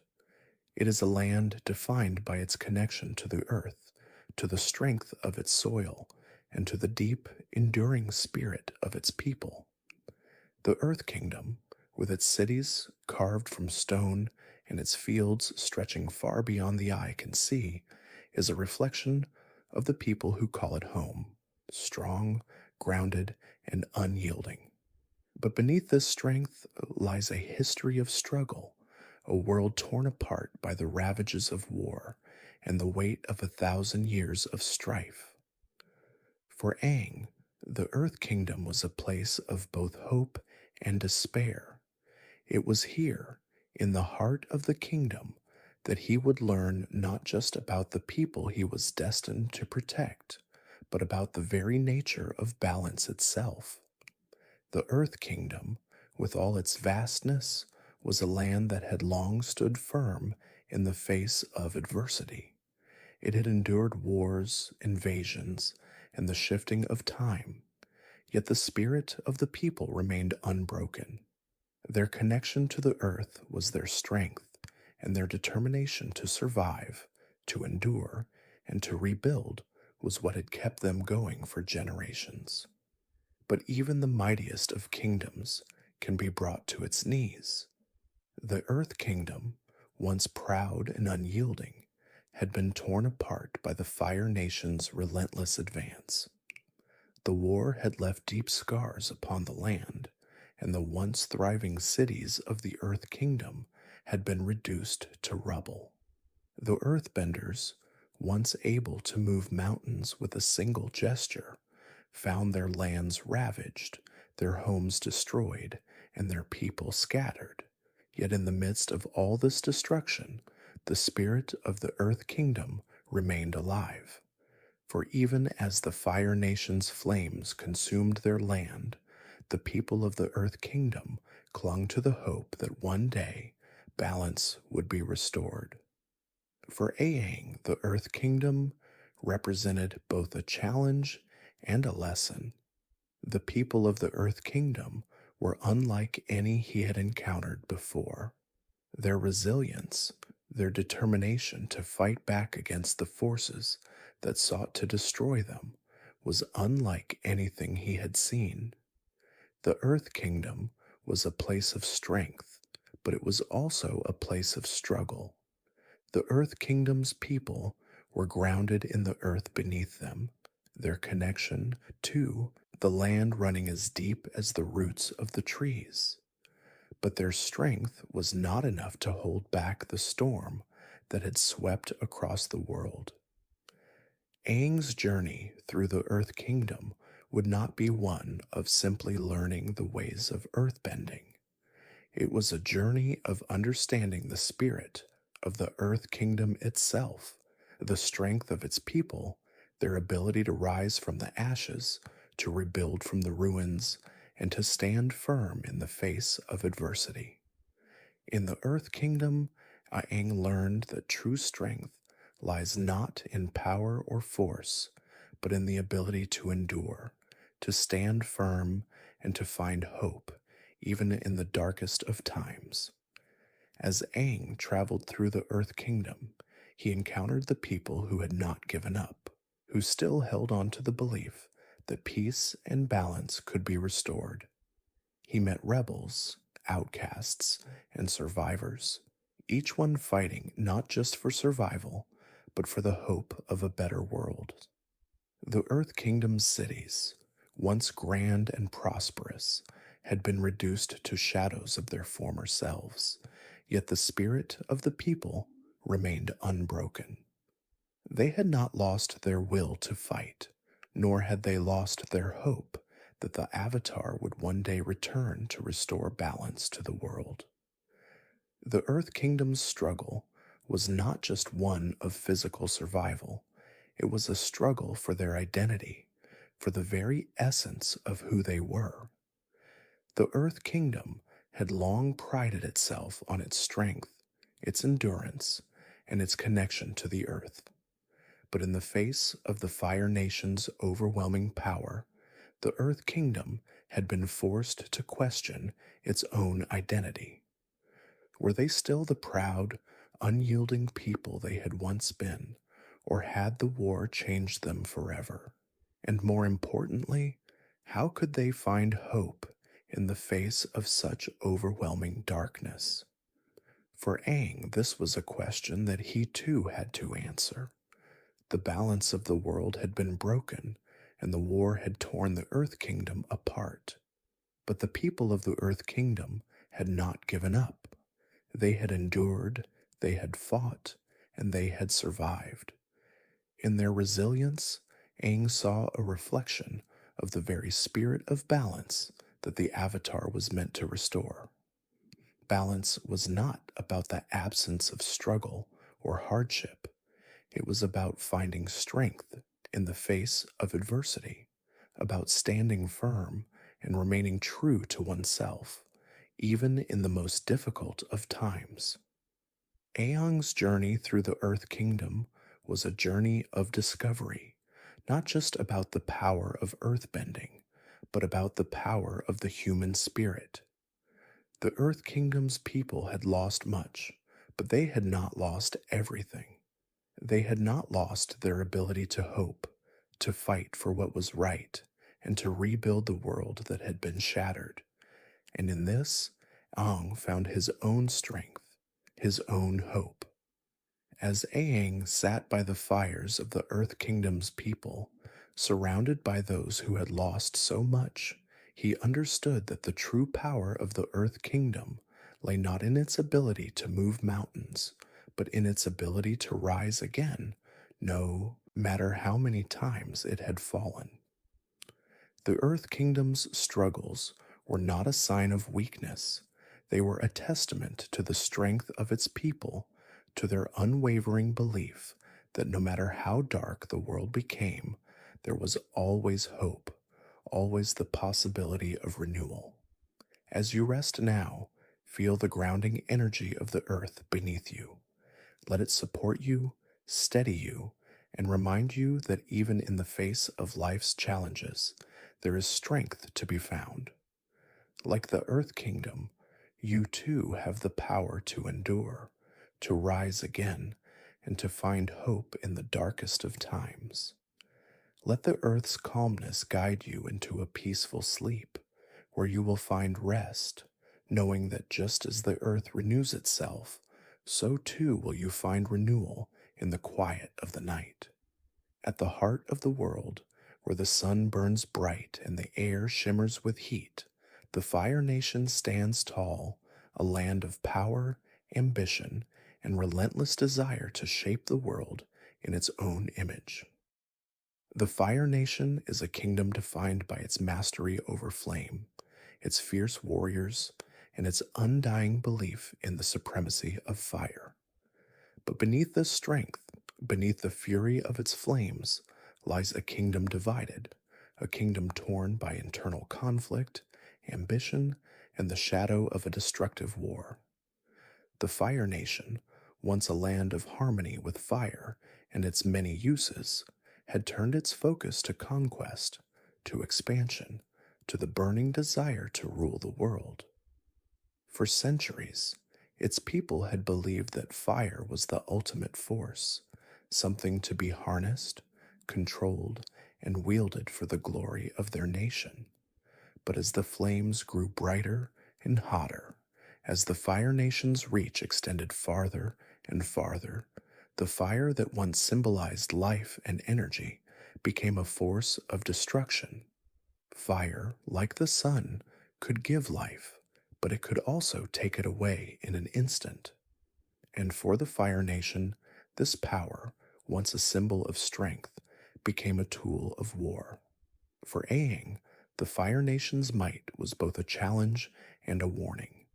As the Avatar, it was his responsibility to restore balance to the world, to bring peace to a world ravaged by war. But the Fire Nation, with its unmatched power and its unyielding ambition, was the greatest obstacle in his path. The challenge of the Fire Nation was not just its physical strength, it was its relentless will, its ability to burn through obstacles and reshape the world as it saw fit. It was a kingdom built on the belief that fire was the ultimate force, the force that would bend the world to its will. And yet, for all its power, the Fire Nation was also a kingdom at war with itself, a kingdom that had lost its way, its heart, and its connection to the balance it once knew. Aang's challenge was not just to defeat the Fire Nation's armies or to quench its flames. His challenge was to restore balance to a nation consumed by its own fire, to remind the Fire Nation of the power of harmony, of understanding, of peace. The Fire Nation, like fire itself, had become uncontrollable, its flames raging out of control, threatening to consume everything in its path. But fire, for all its ferocity, is not without its weaknesses. Fire cannot exist without air, and it cannot burn forever without fuel. Fire is a force of nature, but it is also a force that can be tempered, shaped, and directed toward good, toward balance. As Aang made his way through the Fire Nation, he began to understand the complexity of the challenge before him. The Fire Nation was not just a force of destruction, it was a people, a culture, a kingdom with its own history, its own beliefs, and its own struggles. The Fire Nation's ambition, though misguided, was driven by a desire to protect and to preserve its way of life. But in its pursuit of power, it had lost its connection to the balance that had once sustained it.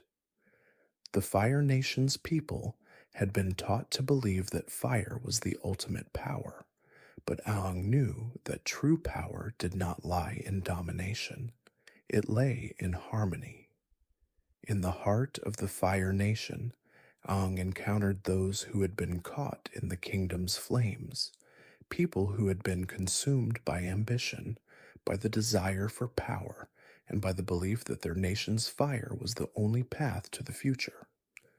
But he also encountered those who, like him, sought to restore balance, to find peace in the midst of chaos. Zuko, a young prince of the Fire Nation, was one such person, a boy torn between his loyalty to his nation and his desire for something greater, something more meaningful.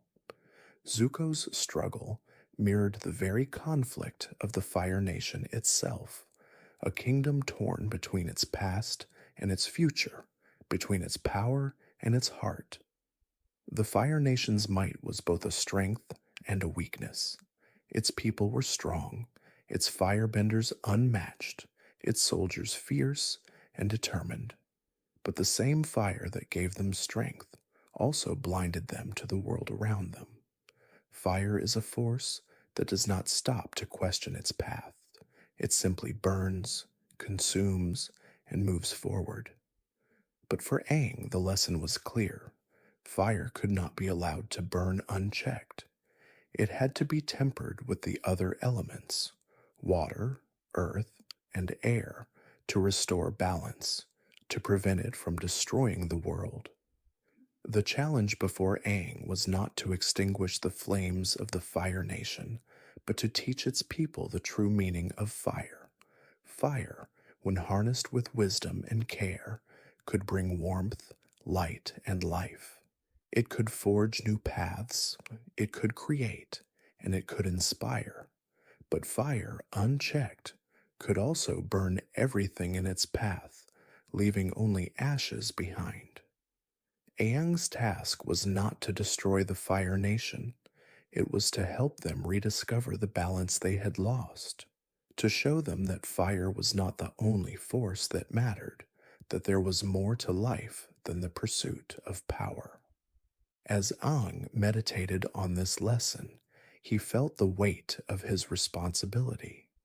The Fire Nation was a force of nature, but it was also a reflection of the imbalance in the world. It was a kingdom driven by its desire for control, but it could be restored if its people could learn to live in harmony with the other elements, if they could learn to temper their fire with wisdom, with love, and with compassion. As you rest now, feel the warmth of the fire, but let it be a gentle warmth, a calming presence.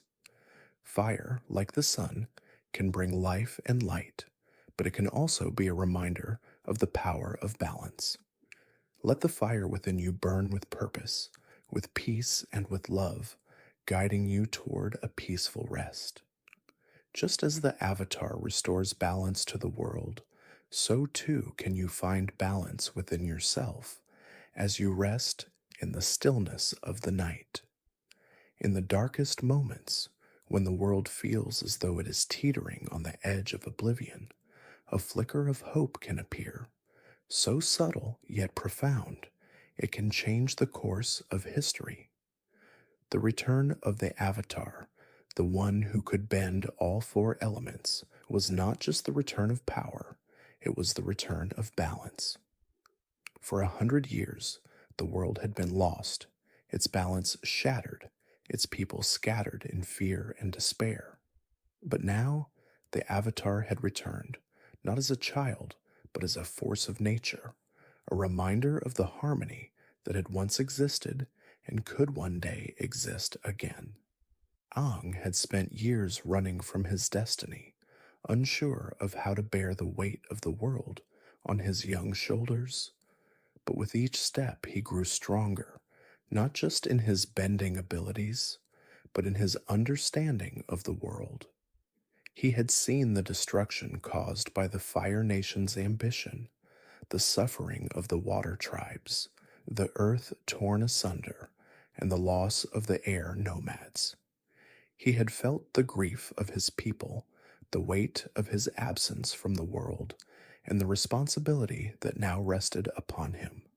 And yet, through it all, Aang never lost sight of the hope that had once defined him, the belief that balance could be restored, that peace was possible, even in the midst of chaos. The return of the Avatar was not just a symbol of hope, it was the spark that would ignite a revolution. For the people of the world, the Avatar's return meant that they were no longer alone.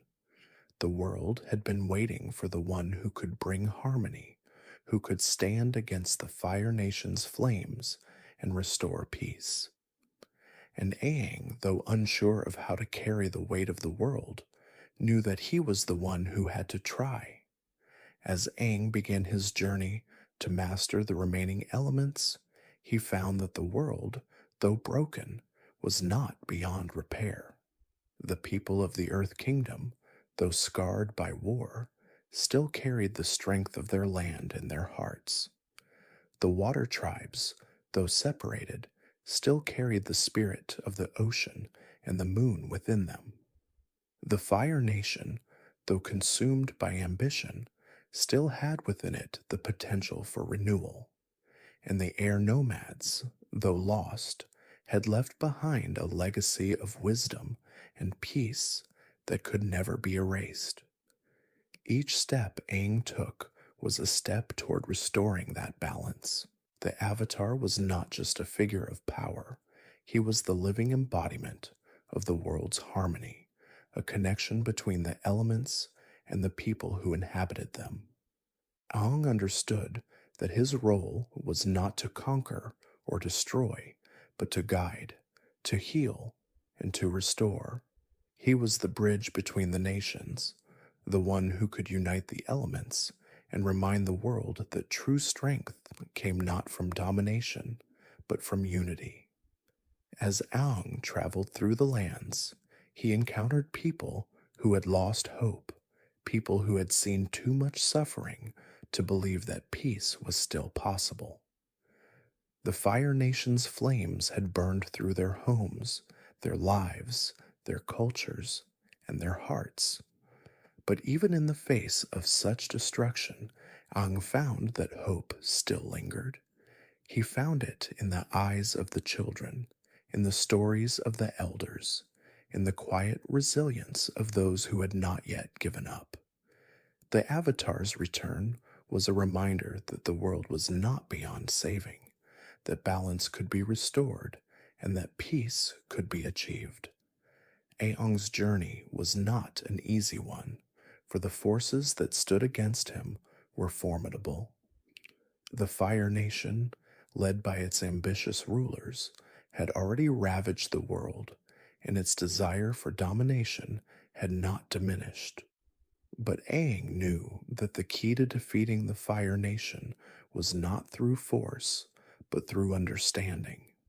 The Avatar's role was to remind the world of the harmony that had once existed, to heal the wounds that had been inflicted, and to bring the nations back together.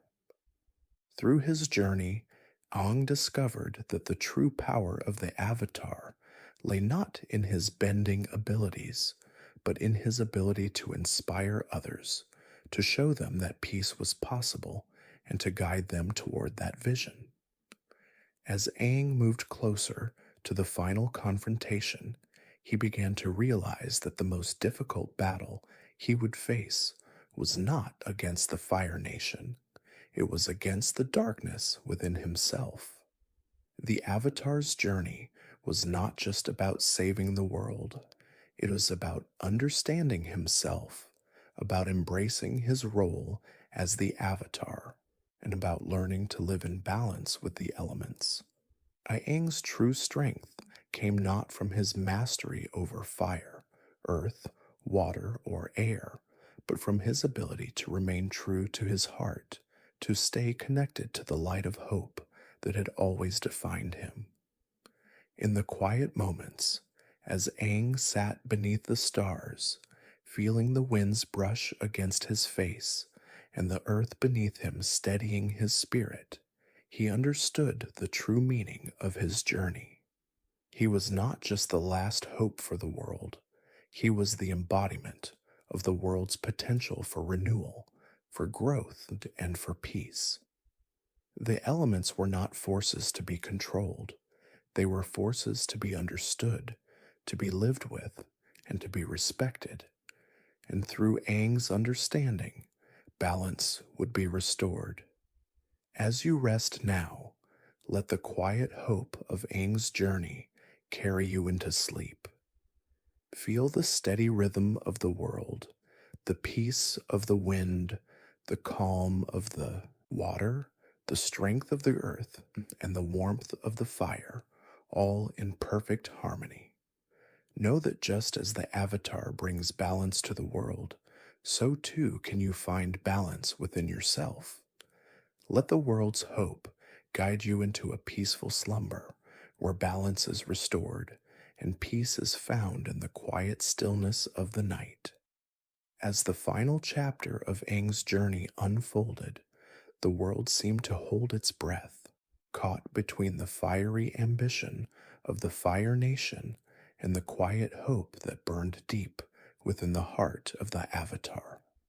The time had come for the ultimate confrontation, a moment that would decide the fate of the world.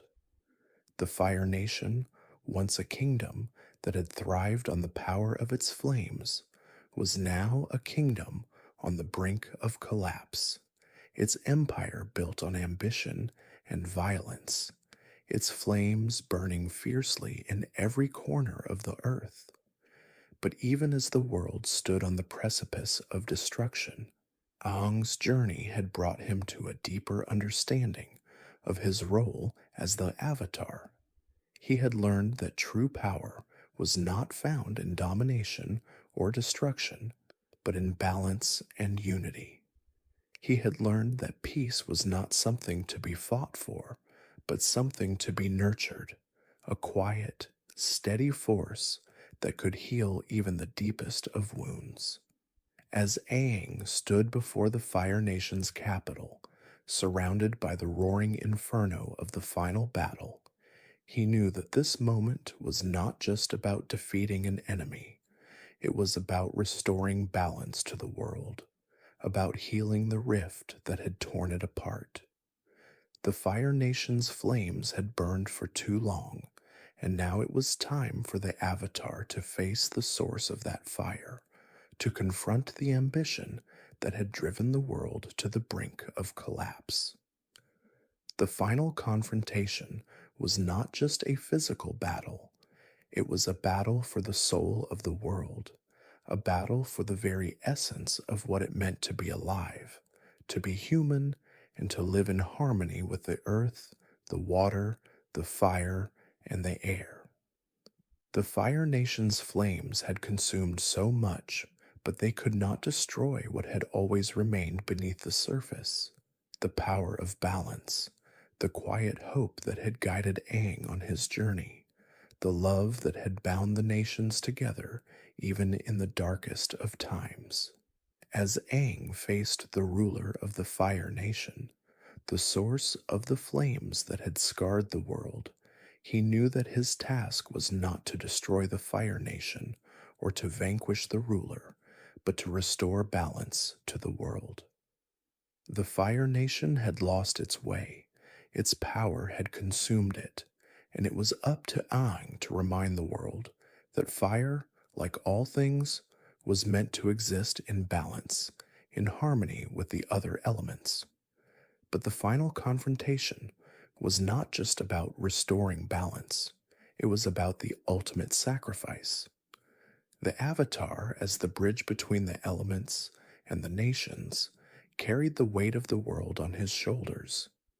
And Aang knew that in order to restore balance to the world, he would have to let go of everything he had known, everything he had loved. He would have to make the ultimate sacrifice, the sacrifice of his own desires, his own dreams, in order to ensure that the world would have a future.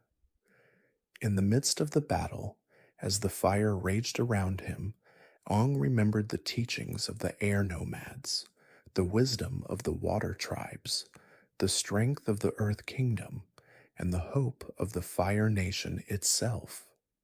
He understood that the true power of the Avatar was not in his ability to bend the elements, but in his ability to bring them together, to guide them toward a shared purpose, to heal the divisions that had torn the world apart.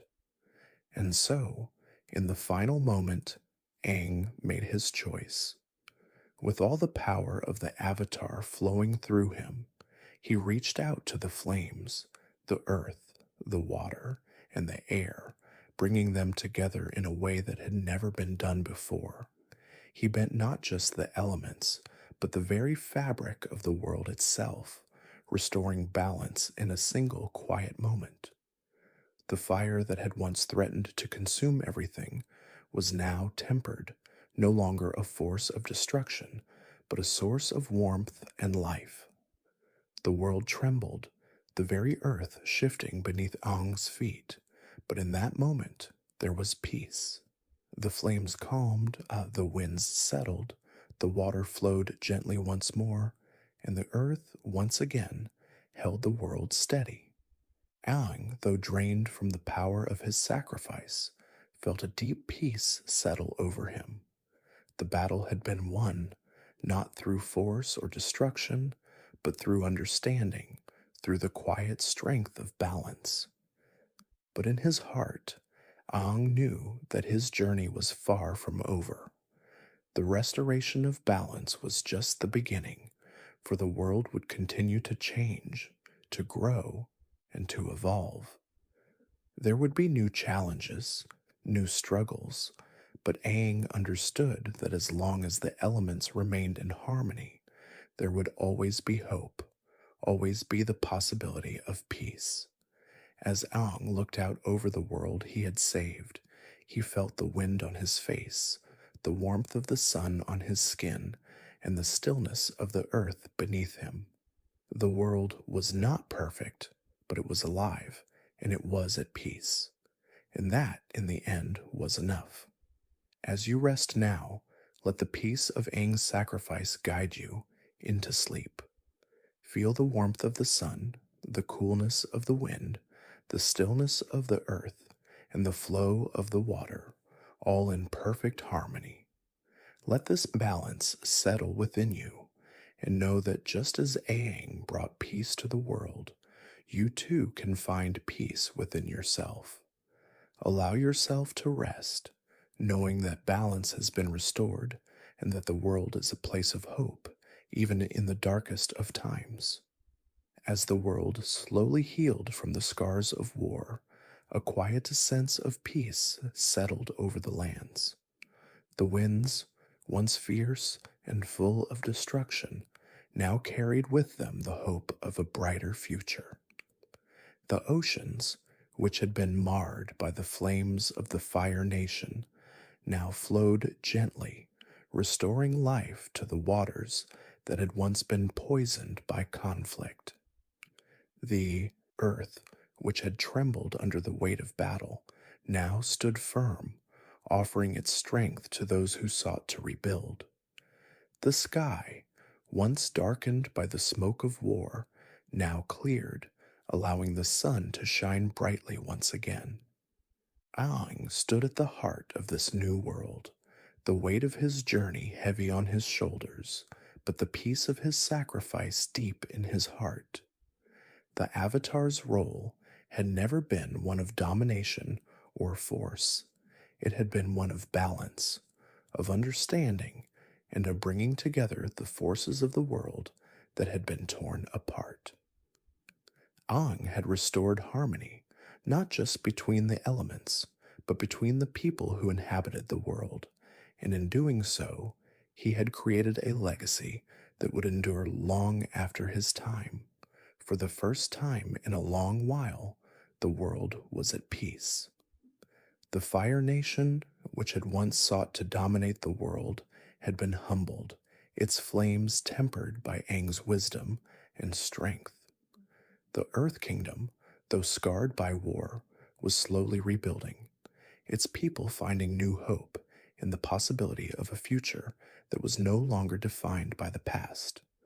The water tribes, once separated and broken, were finding unity once more, their bond to the water and to each other stronger than ever. The air nomads, though lost, had left behind a legacy of peace, and their teachings continued to guide the world's future. But even as the world embraced this peace, Aang knew that his journey was far from over. The legacy of the Avatar was not just about the past, it was about the future. The work of restoring balance had only just begun, and Aang understood that his role was not just to heal the world, but to ensure that the balance he had fought so hard to restore would remain.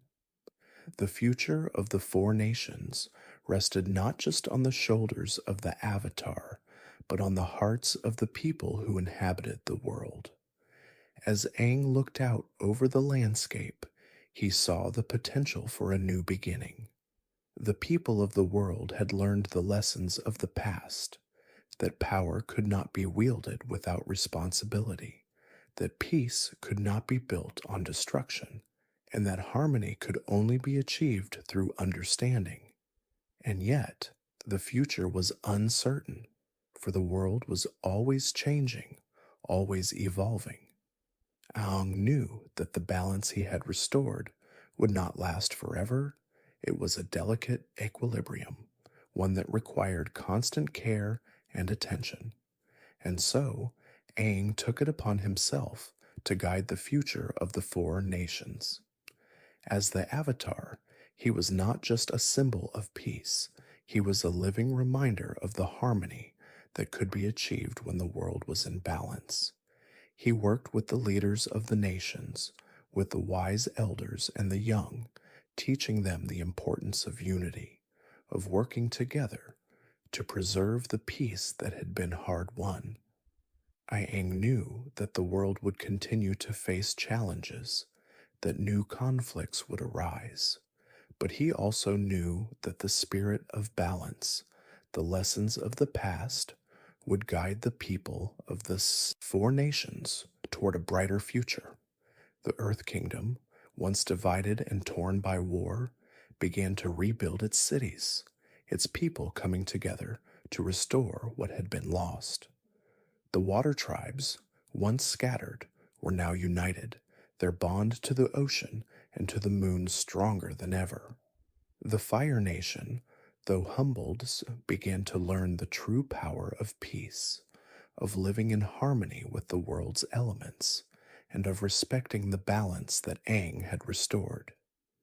The air nomads, though lost, continued to live on in the teachings they had passed down, their philosophy of peace and freedom inspiring a new generation of leaders. As Aang continued his journey, he was not just the Avatar, he was a teacher, a guide, and a reminder of the importance of balance. The world was changing, and Aang knew that his role was not to control that change, but to ensure that it flowed in harmony with the elements, with the people, and with the world itself.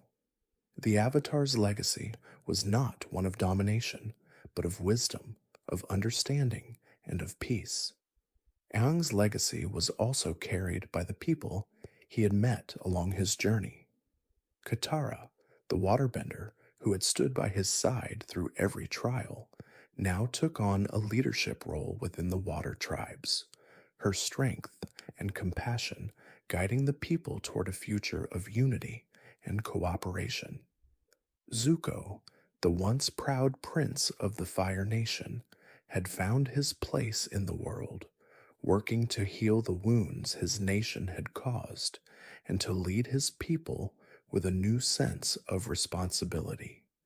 And Sokka, though not a bender, had proven that strength could come from the heart, from the willingness to stand up for what was right, even in the face of overwhelming odds. As Aang stood at the center of the world, he knew that the legacy of the Avatar was not just about restoring balance, it was about maintaining it, nurturing it, and passing it on to future generations. The world was not perfect, but it was whole again, and it was up to the people to protect the harmony they had fought so hard to achieve. And so, as the sun set on a new world, Aang understood that the Avatar's work was never truly done. It was a cycle that would continue, a journey of growth, of learning, and of peace. And as long as the world remained in balance, there would always be hope, a hope that would live on in the hearts of the people and in the legacy of the Avatar.